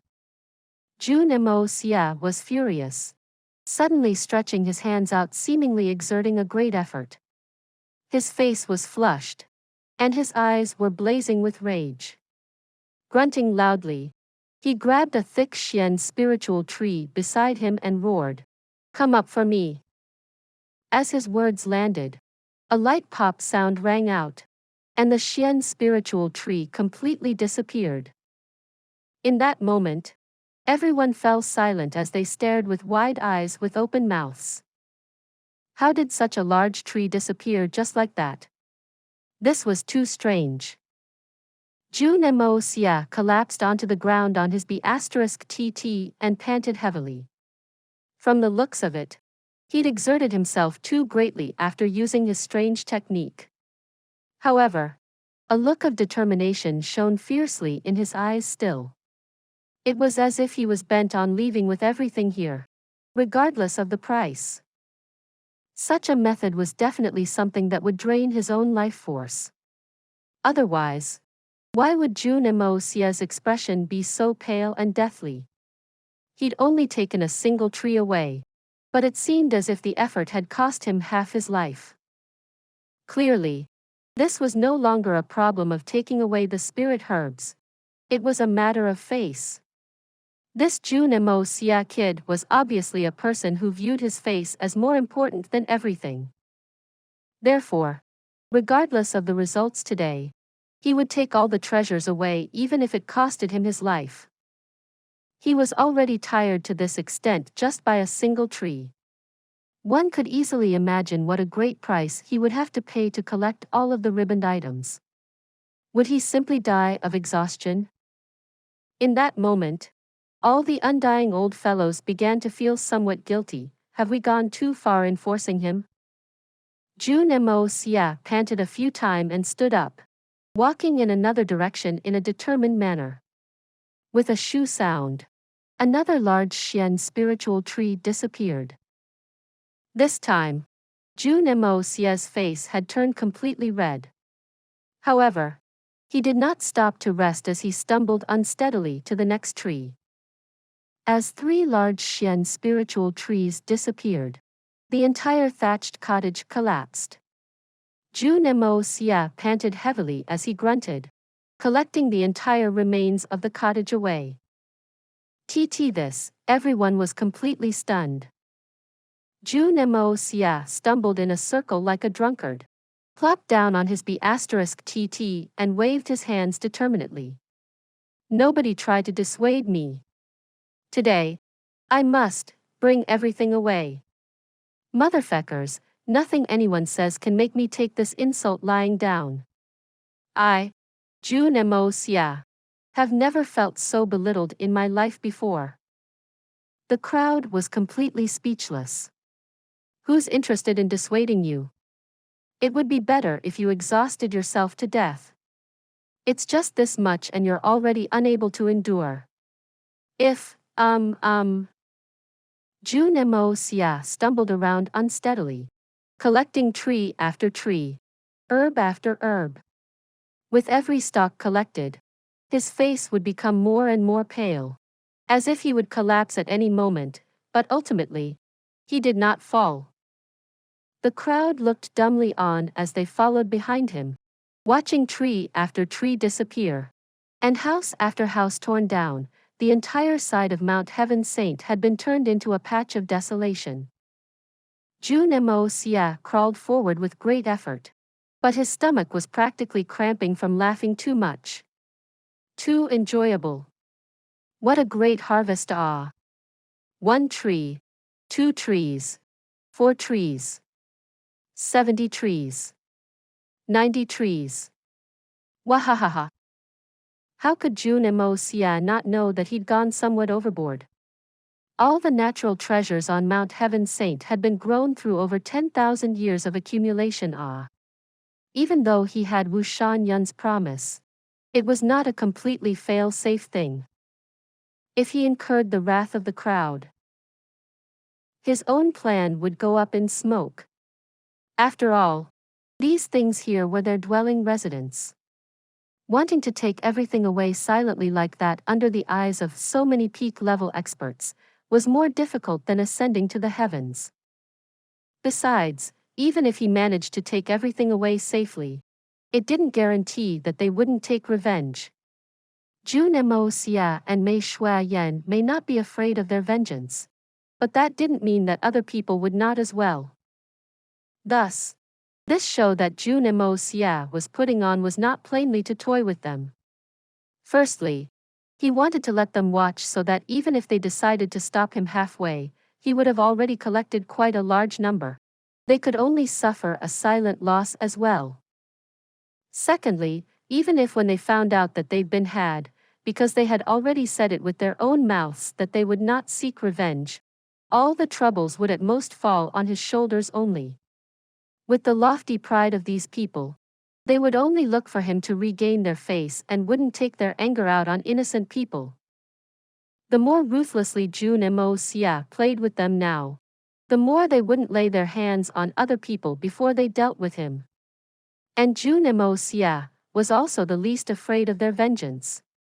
Even if he was forced to the end of his road, he could simply dodge into the Hongjun Pagoda and hide for a period of time. Even the gods would not be able to find him at that time. This time, he could consider it as having successfully harvested over 90% of all the materials he would need for his future pill refining needs. Furthermore, these materials were all living and fresh. In the Hongjun Pagoda, where the accumulation of spiritual qi was hundreds to 1,000 times better than the outside world. The speed at which these spirit plants grew would be exceedingly quick as well. It was the equivalent of having an endless supply for the future as well. Zero investment and endless profits. The only thing he lost was probably his face. And, when had this young master ever cared about a simple thing like face? Under everyone's disbelieving gazes, Jun Moxie had slowly collected over 80% of his tagged items. Finally, all the experts realized that something was wrong. Feck. This kid has already torn down over half of all the thatched cottages. And practically all of the spirit plants with advanced maturity have been plucked clean.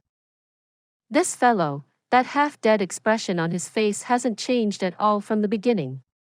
Isn't this just toying with us? Stop! A white-haired old man roared and charged over with a frosty expression. Jun Moxie. To think that you actually used such sinister tricks to toy with us. Was it very fun?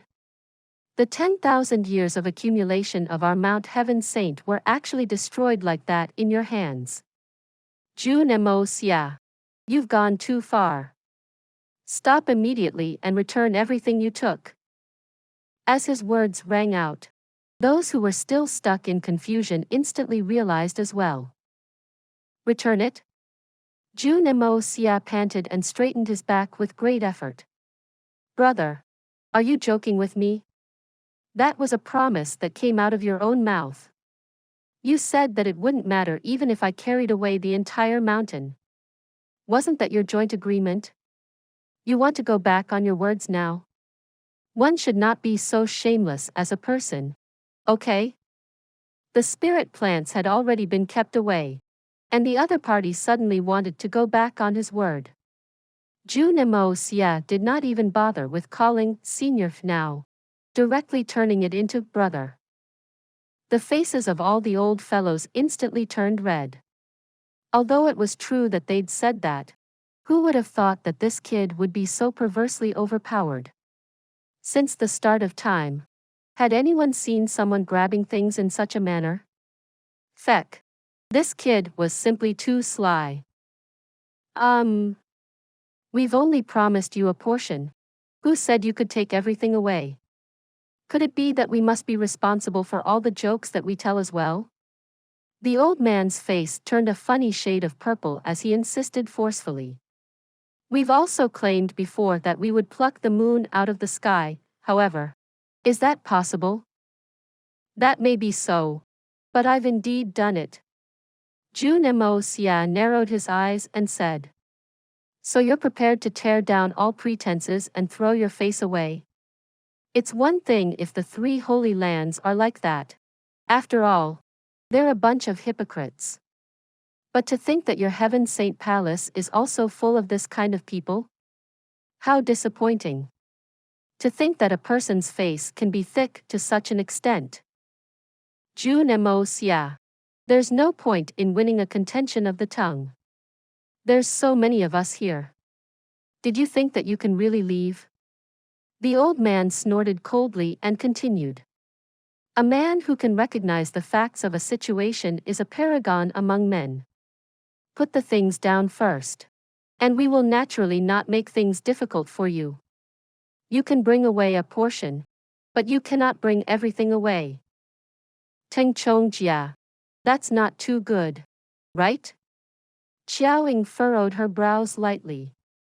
I am also very angry that Jun Moxie thrashed our Heaven Saint Palace into such a state. However, this is, after all, something that everyone had agreed on and promised together. Now, the other party had managed to accomplish it, but you want to go back on your words. That's not very glorious, right? If word of this spreads out, where will our Heaven Saint Palace put our face? This matter has nothing to do with the Heaven Saint Palace.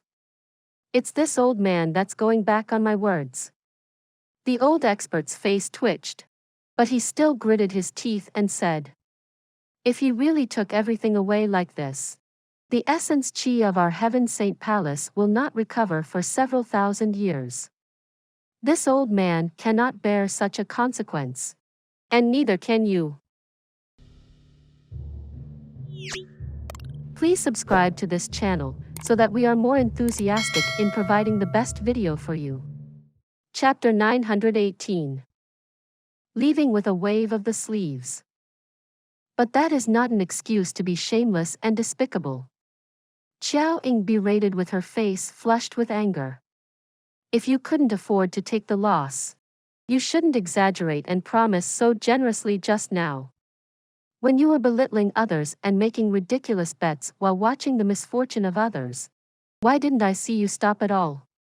Do you only know to fear now? Fear? Xiao Ying, don't you know that this matter is no longer about the fears of a single person? This matter concerns the future of the entire Heaven Saint Palace. And no matter what, this matter had begun with this Jun Moxie brat scheming behind the scenes. He already had a plan long ago, giving us all kinds of false impressions to lure us to make the wrong judgments. Teng Chongjia raised his voice. This old man naturally needs to demand an explanation for being toyed with like that. Even if we have to break our promise, it's only fair. Snorting heavily, he continued. Besides, this matter has now become a personal grievance between Jun Moxie and I. It has nothing to do with the Heaven Saint Palace. Xiao Ying, if you still think of yourself as part of the Heaven Saint Palace, please stop speaking. In order to resolve this personal grievance, even if I have to lower my status and be looked at as a person who bullies the young, I still don't care. Xiao Ying was so angered that her eyes were open completely wide, and she practically couldn't say a single word. Ha ha ha. Jun Moxie suddenly laughed aloud. Personal grievance, you really make it sound good. I finally see where the shamelessness of the three holy lands comes from. So this is how it is. Indeed, if the upper beam is not straight, the lower ones will go aslant as well. So what if it's an expert above the Saint Emperor realm? Teng Chongjia, you were certainly born with a good mouth. I, Jun Moxie, could be said to have truly opened my eyes today. It doesn't matter what you say. Today, if you don't leave the treasures behind and give us an explanation, you can forget about leaving Mount Heaven Saint. Not just Teng Chongjia. The others also stepped forward, their auras locked rigidly onto Jun Moxie.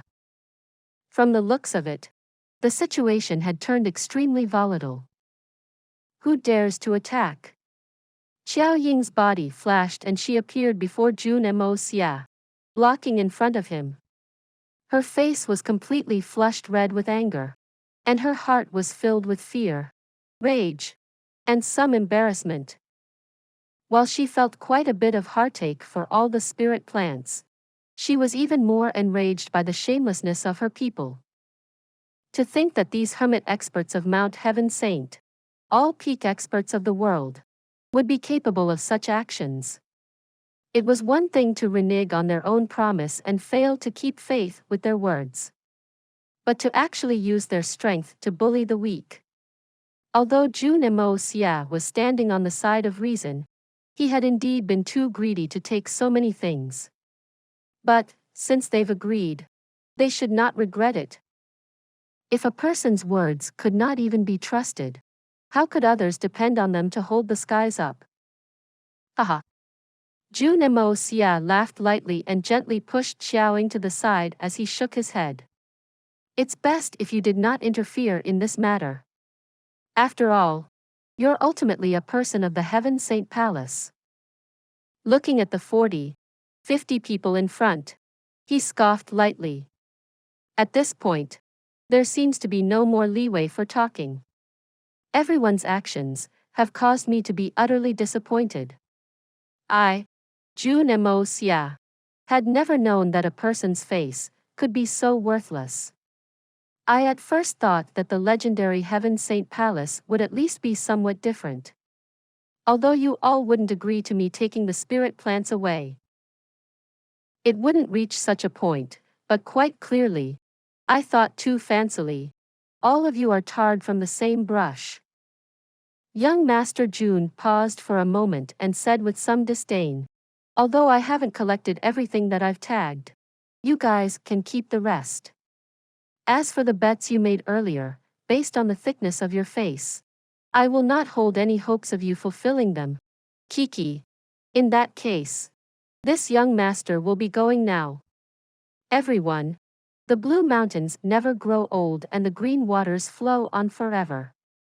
We will meet again someday in the pugilistic world. You actually still want to leave? Teng Chongjie had just finished this word when his eyes widened with disbelief. Jun Moxie's face was still carrying that disdain and look of ridicule as it slowly faded out of sight, completely disappearing. Where did he go? Where is he? Everyone sent their spiritual sense out to search. With the strength of these powerful experts, there probably wasn't anyone in this world who could easily slip away from their senses. Even the 14th young master was not an exception.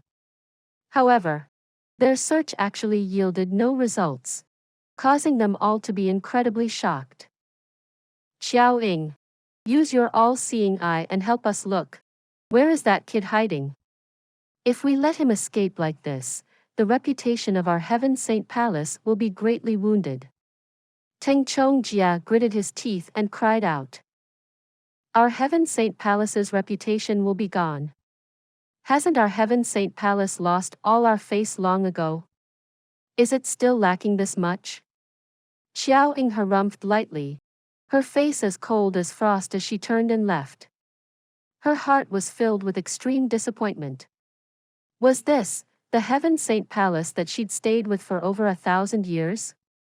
Was it still the Holy Lands that lived to protect the Xian continent? Why does it feel so unfamiliar?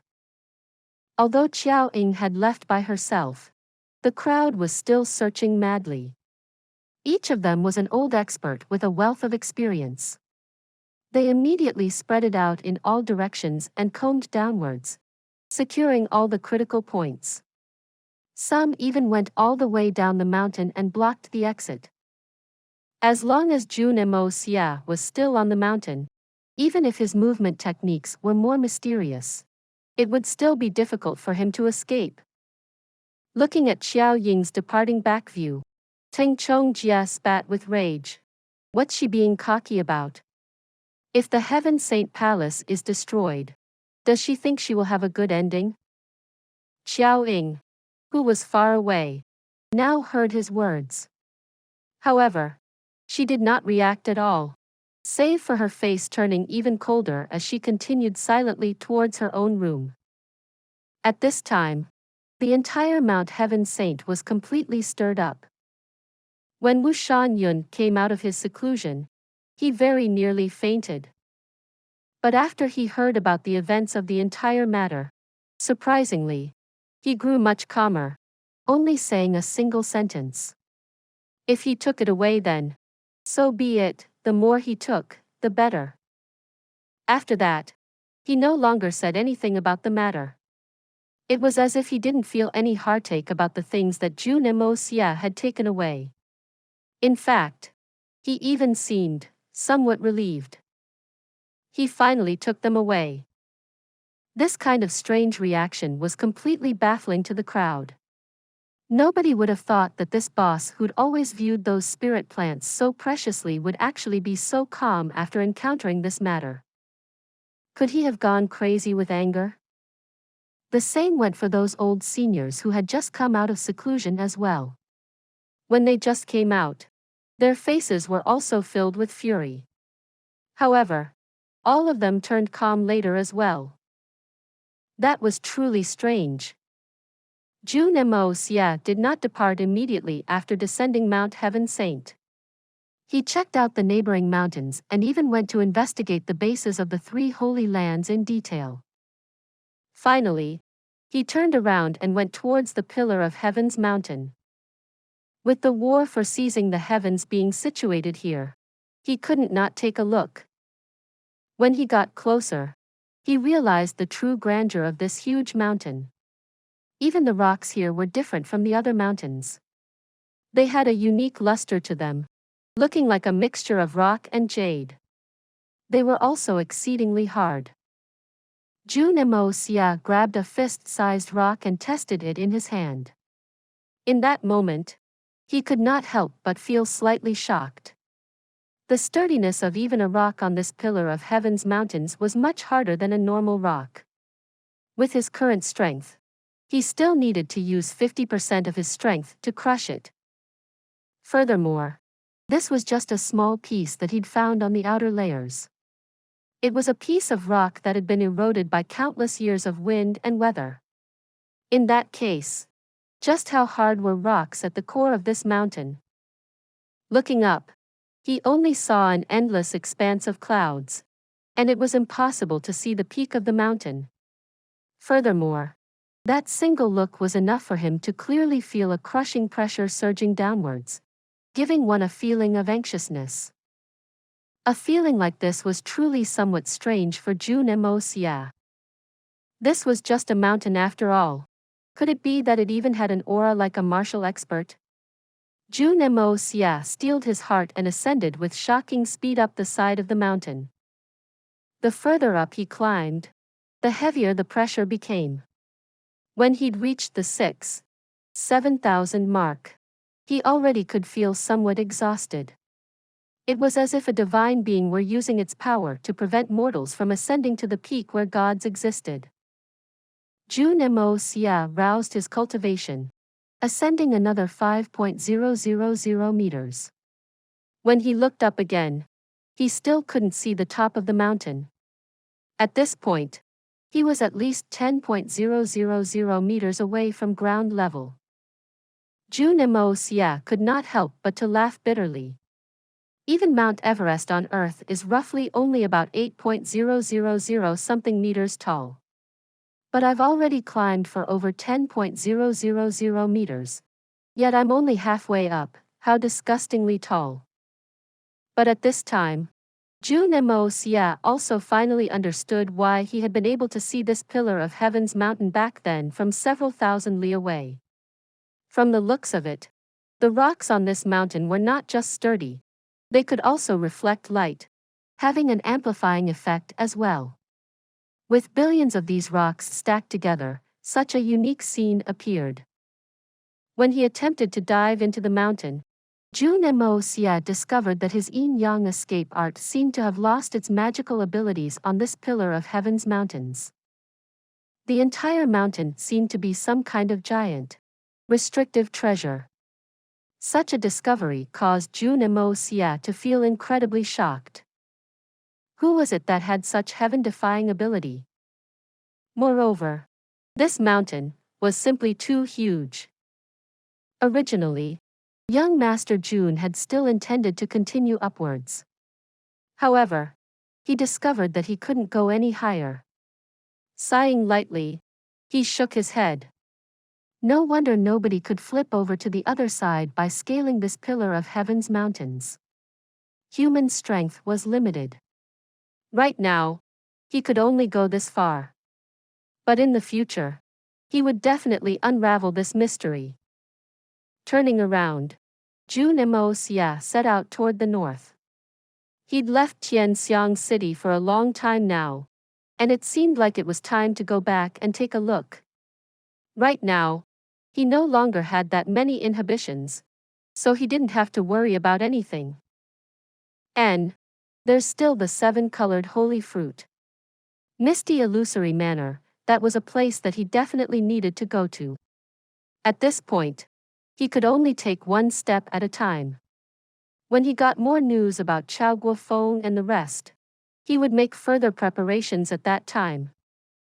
Jun Moxie considered for a moment and set off towards the north with wide steps. Please subscribe to this channel so that we are more enthusiastic in providing the best video for you. Chapter 919. Excitement over the continent. This time, Jun Moxie didn't choose to travel by foot. The path leading out of the mountainous area stretched up to tens of thousands of miles. It would take Jun Moxie or even Mei Shuayan a few days to exit. Jun Moxie clearly had no time to waste.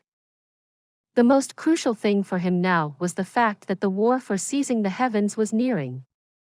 Despite the irreconcilable grudges between him and the 3 Holy Lands and his nonchalant attitude towards the survival of the Xian continent, he couldn't help despise the foreign race. There was no clear-cut reason for the disdain.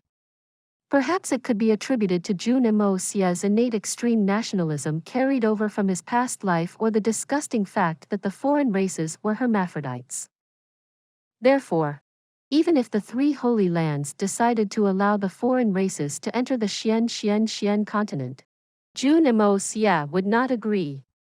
Not only must they win the war for seizing the heavens, Jun Moxie would fight back and invade into the foreign lands to exterminate the foreign races. It was an extremely crazy plan. So, time was now so precious to Jun Moxie. There was less than half a year left until the war. More training was necessary for the Heaven Destroyer and Spirit Devourer and the other assassins, not only for the sake of self-defense, but also this final intrusion.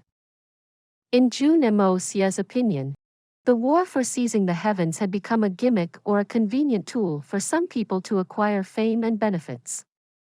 All it would do was to further destabilize the continent.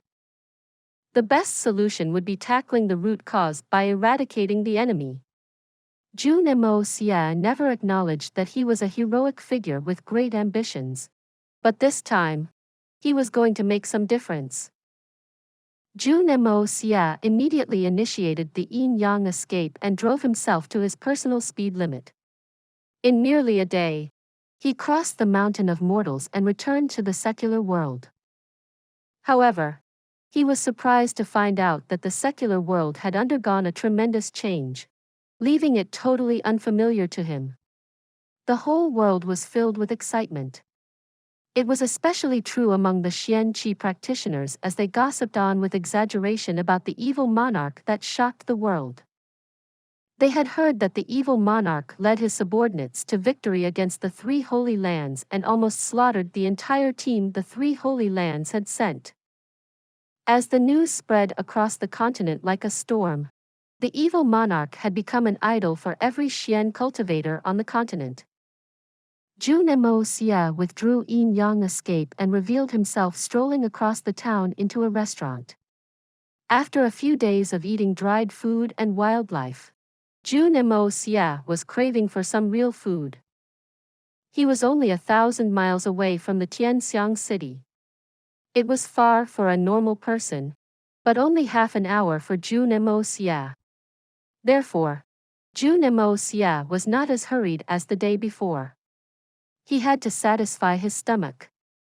After all, in work and life, balance was important. Also, on his way here, he had ordered all the flying Xian beast of Tian Fa to look for the men from the misty illusory manor. They still definitely needed time, and Jun Moxie had no choice but wait. Just as he entered the restaurant, the hustle and bustle hit him like a shock wave, striking him with the reality that he was back. Although Jun Moxie had accustomed to loneliness, he still felt a warmth up his chest as he returned from the silent blend of endless green and gray in the mountains. Just as he sat down, a man behind him said emotionally, "The evil monarch. Wow, he is so powerful." His opponents were the three Holy Lands. Do you know who are they? They are the best over the continent, never surpassed by others for 10,000 years. And they were destroyed by the evil monarch. Totally destroyed. Another voice agreed. Yes, he is indeed an amazing figure. Brother Lu, do you know how he looks like? I heard that he's originally the third young Master Jun of the Jun family from the Tianxiang city. Do you think it's true? The first guy smirked and said with contempt as if he was an all-knowing prophet. Brother Wang, I'm afraid you're really badly informed. Those are just baseless rumors. Matching the evil monarch with someone like Jun Moxie is a huge disrespect to him. Hehe. Brother Wang, I warn you not to spread these baseless rumors, or it might infuriate the followers of the evil monarch. No one would be able to intervene even if they want to kill you. Upon hearing this, Wang immediately became tense as he looked around and said softly, "Thank you, Brother Lu, for reminding me. I was wrong just now." How can I compare a kid like Jun Moxie to the great evil monarch? Jun Moxie was flabbergasted. How could he expect that he had already become a heroic figure with so much fame and honor? The most ridiculous part was that they rejected the idea that the evil monarch was Jun Moxie. Jun Moxie was really dazed. He couldn't take it anymore as he rubbed his face and turned around to greet Mr. Lu with a warm smile. "Good day, brother." "Good day. How may I help you?" Seeing Jun Moxie's courteous manner, they greeted him back politely. "Ah, I would say it's just a small favor. I heard the two of you mention the evil monarch, and I'm very curious about the topic." Jun Moxie replied politely. "Haha. Then you have found the right person. I'm famous for knowing much insider information." Mr. Lu stroked his own mustache and smiled proudly. "Oh. Can you give me more details?" Jun Moxie appeared more eager to know. I'm thirsty and my wallet is emptying. Maybe I will tell you next time." Mr. Lu squinted his eyes and smiled in a sly way. "Fret not, brother. If you can inform me well, I will treat you this meal. Waiter. More wine and dishes please." Jun Moxie waved his hand generously. However, he was feeling a bit uneasy inside. "I'm trying to know what they have to say about me and I got scammed. How hilarious it will be if others knew. But I really wonder what happened, making me so famous." "Haha. Young master, you're so generous. I will definitely tell you all the details I know." Mr. Lu instantly became as willing as ever and laughed forthrightly. Please subscribe to this channel so that we are more enthusiastic in providing the best video for you. Chapter 920. Legend of the Evil Monarch. Kindly tell. I am all ears. They say that the evil monarch is a rare prodigy amongst all of the 10,000 years of Xian continent's history. Truly a peerless, unmatched talent of his own generation. And he is old and devious, full of rigorous schemes and deep foresight, unrivaled in his heroism. Brother Lu opened his mouth and all sorts of flattery spewed out. Jun Moxie was full of smiles from hearing this, and every single pore of his body felt snugly warm. What a pleasant feeling. Although what he was saying was the truth, but it was still a little excessive, and his choice of works was not very apt. What does he mean by old and devious? This young master is in the prime of his youth. How can you say I'm old? Rumors have it that this evil monarch focuses greatly on his own cultivation. Actually, he was already invincible in this world numerous years ago. But for the sake of improving his own strength, he concealed and hid for 500 years. 500 whole years, ah. Huh. Just this steadiness of the evil monarch is already very impressive. Not flying for 1,000 years. The moment he flew, he soared straight into the heavens. Not making a single noise for 1,000 years. The moment he cried, it shocked the world. Finally, in his first battle after returning again, he destroyed such a huge opponent like the three Holy Lands. Hold up. Brother Lu, you just said that this evil monarch was already peerless, but he went into seclusion for 500 years? Jun Moxie widened his eyes. The feck. When did this daddy go into seclusion for 500 years? How come I'm not aware of it myself? And invincible a long time ago? If I'm really that capable, then will I still need to run? The conduct of experts is a profound mystery. But there is concrete evidence on this. And not a single bit of it is false. I swear upon it with my life. The great evil monarch is definitely the #1 person in the world. That brother Lu hit his chest and swore. The corner of Jun Moxie's lips twitched. Could it be that this person is not the same evil monarch that was referring to me? There is someone else. He forced a smile and said with great difficulty, "Please do continue to speak." Hee. There are many people spreading that the evil monarch is the third young master Jun Moxie of the Jun family in Tianxiang City. Ha! Ha! Ha! Brother Lu cackled loudly, expressing his disagreement on this piece of information. This saying is just ridiculous. When Jun Moxie wreaked havoc in Tianxiang City, he was quite the figure. But, if we are comparing this young master of a worldly family and the old evil monarch, there is still a difference of several streets. No. It'll be an insult to the evil monarch saying that they only have a difference of several streets. The disparity between the two is heaven and earth. And there is no way of comparing them. They can't even be compared together. After making this remark, this brother Lu seemed to notice that he may have flattered Jun Moxie a tad too much. So he added, "What is Jun Moxie even?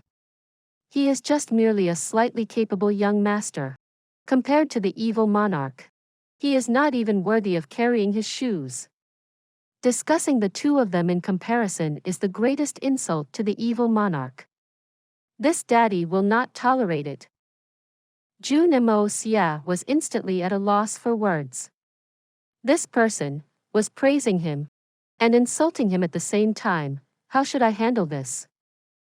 The evil monarch has the air of an immortal, standing at about 9 meters. His waist is wide. He is amiable looking, and his face round like the moon, with a mouth full of protruding teeth. Brother Lu described, spitting saliva everywhere. The two of you enjoy. I suddenly feel some discomfort in my stomach and need to go relieve myself.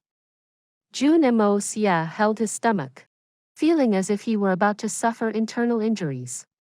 This situation was more terrifying than going through a devil's bite. Even when this daddy faced all the experts from the 3 holy lands, I didn't suffer any internal injuries once. But today, under this scoundrel's words, I'm on the verge of transmigrating back. This is really too impressive. Casually tossing some silver, young Master Jun grabbed his belly and slipped away, not even bothering about eating anymore. He quickly went down the stairs and left. But that brother Lu just had to holler, "Hey! This young master. I have yet to finish saying. I know insider information on this matter the best. There are still exclusive scoops on the evil monarch that I'm sure you'll be interested in." "The feck I'll be interested." Jun Moxie cursed mentally, vanishing with a whoosh. That brother Lu was giggling himself silly while stroking the silver on his table. "I've struck it rich. To think it's so much. Ha ha ha." Young Master Jun, who had heard shocking news but not filled his stomach, was feeling indignant. So he found another slightly more lavish restaurant and went up, only to realize that this place was the same as the previous one, everyone discussing and claiming that they knew all the insider info. Jun Moxie had learned to be smarter and did not continue to fish for information. He randomly found a table and ordered his food. Right now, filling his stomach was his priority. He only perked up his ears and listened silently. Halfway through his meal, he suddenly heard noises from the stairs. One old man walked up, holding a huqin. He pulled at the bow a couple of times and paused, gesturing a greeting to everyone and said, "As the saying goes, rely on your parents at home. Rely on friends when you are out. This old man tells stories for a living, and I've come here to invite everyone to listen. If you have money, do give generously. If you don't, I'm thankful for your presence. Today, I'll be talking about the evil monarch's fury, the 3 holy lands' defeat." Someone yelled, "Old man, We all know of this. We could almost memorize it already. You should just change to something new. Someone else shouted. There's no harm in hearing it again. Hearing it gets the blood raging every time. It's quite exhilarating. Do get around to speaking.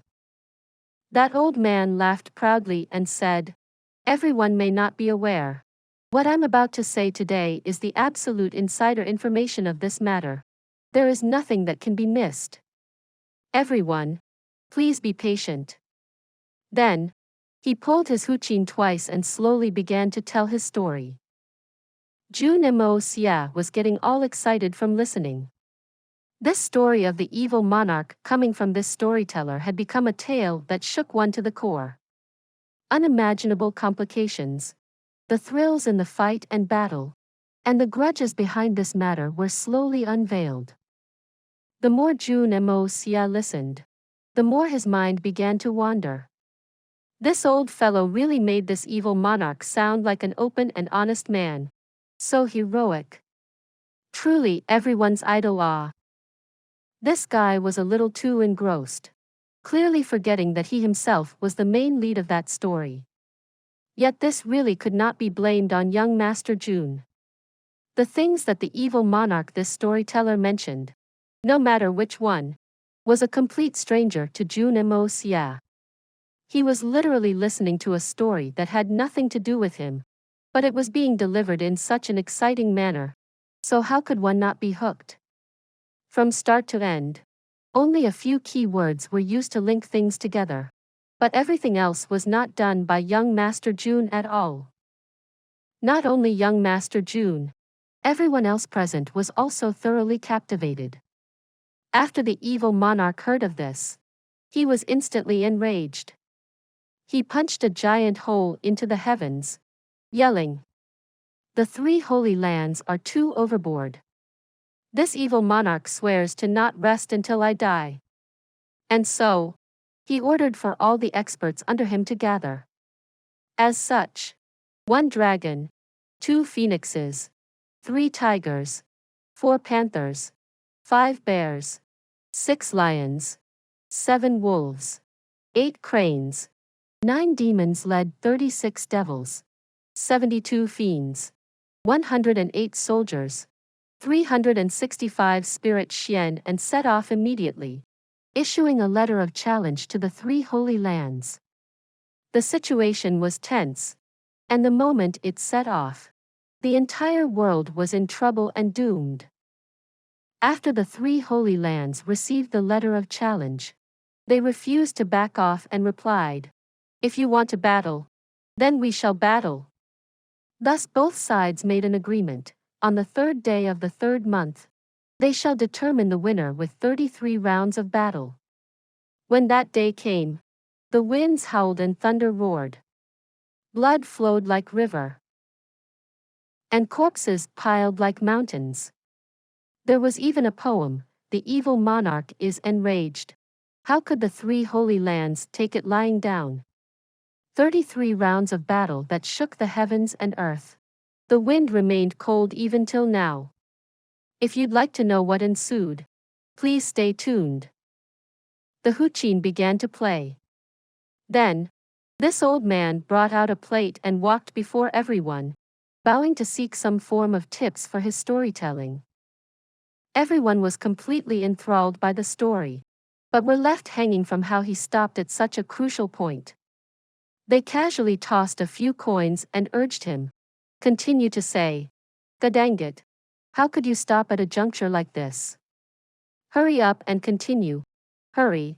Hurry." That old man smiled courteously, nodding his head and bowing as he said, "Life is tough for me. Cough cough. But since everyone present is so kind, then I shall make an exception once and continue to." He had barely finished his sentence when there was a huge bag of silver on his plate. A burly man in robes said, "Hurry up and continue. If you do it well, this master will have great rewards." That old man was elated, thanking profusely. He turned around and tugged at his huqin and continuing his tale. On the last episode, young Master Jun finally broke down. Because the contents of this story, which was also this absolute insider info, was because the evil monarch's lover was forced into an arranged marriage, fleeing far away, but was caught and brought back. Apparently some boss in the three holy lands had fallen madly in love for the evil monarch's lover, refusing to call it quits until he got here. So the evil monarch was enraged for his lover. To think that it was actually a love dispute. Jun Moxie couldn't help but recall back then when Chu Chi Hun's reputation was spreading. And the pugilistic world also seemed to be spreading that it was because some boss from the three holy lands had snatched Chu Chi Hun's wife, causing Chu Chi Hun to seek revenge and assassinate heartlessly. Feck. Can't you change the pattern? Besides, even that old Wushan Yun who had lived for 3,000 over years, how many people's wives did he snatch all these years? He should have stopped thinking about such things a long time ago. Right? 3,000 years. Isn't he sick of it? Can that thing of his still stand? It's already an old item since 300 years ago, it can fecking be auctioned as an antique. Young Master Jun, who was on the verge of collapse, subconsciously took his last big mouthful of food and drank the last cup of wine and stumbled out unsteadily from the restaurant. Of course, with his alcohol tolerance, this tiny bit of alcohol couldn't do anything to him even without the suppression from Xian Qi. But he was essentially giddy from listening to that old man. This story will be continued to chapter 921. For those of you who are not subscribed yet, please subscribe. The interesting and best stories will be updated. See you again in the next episode.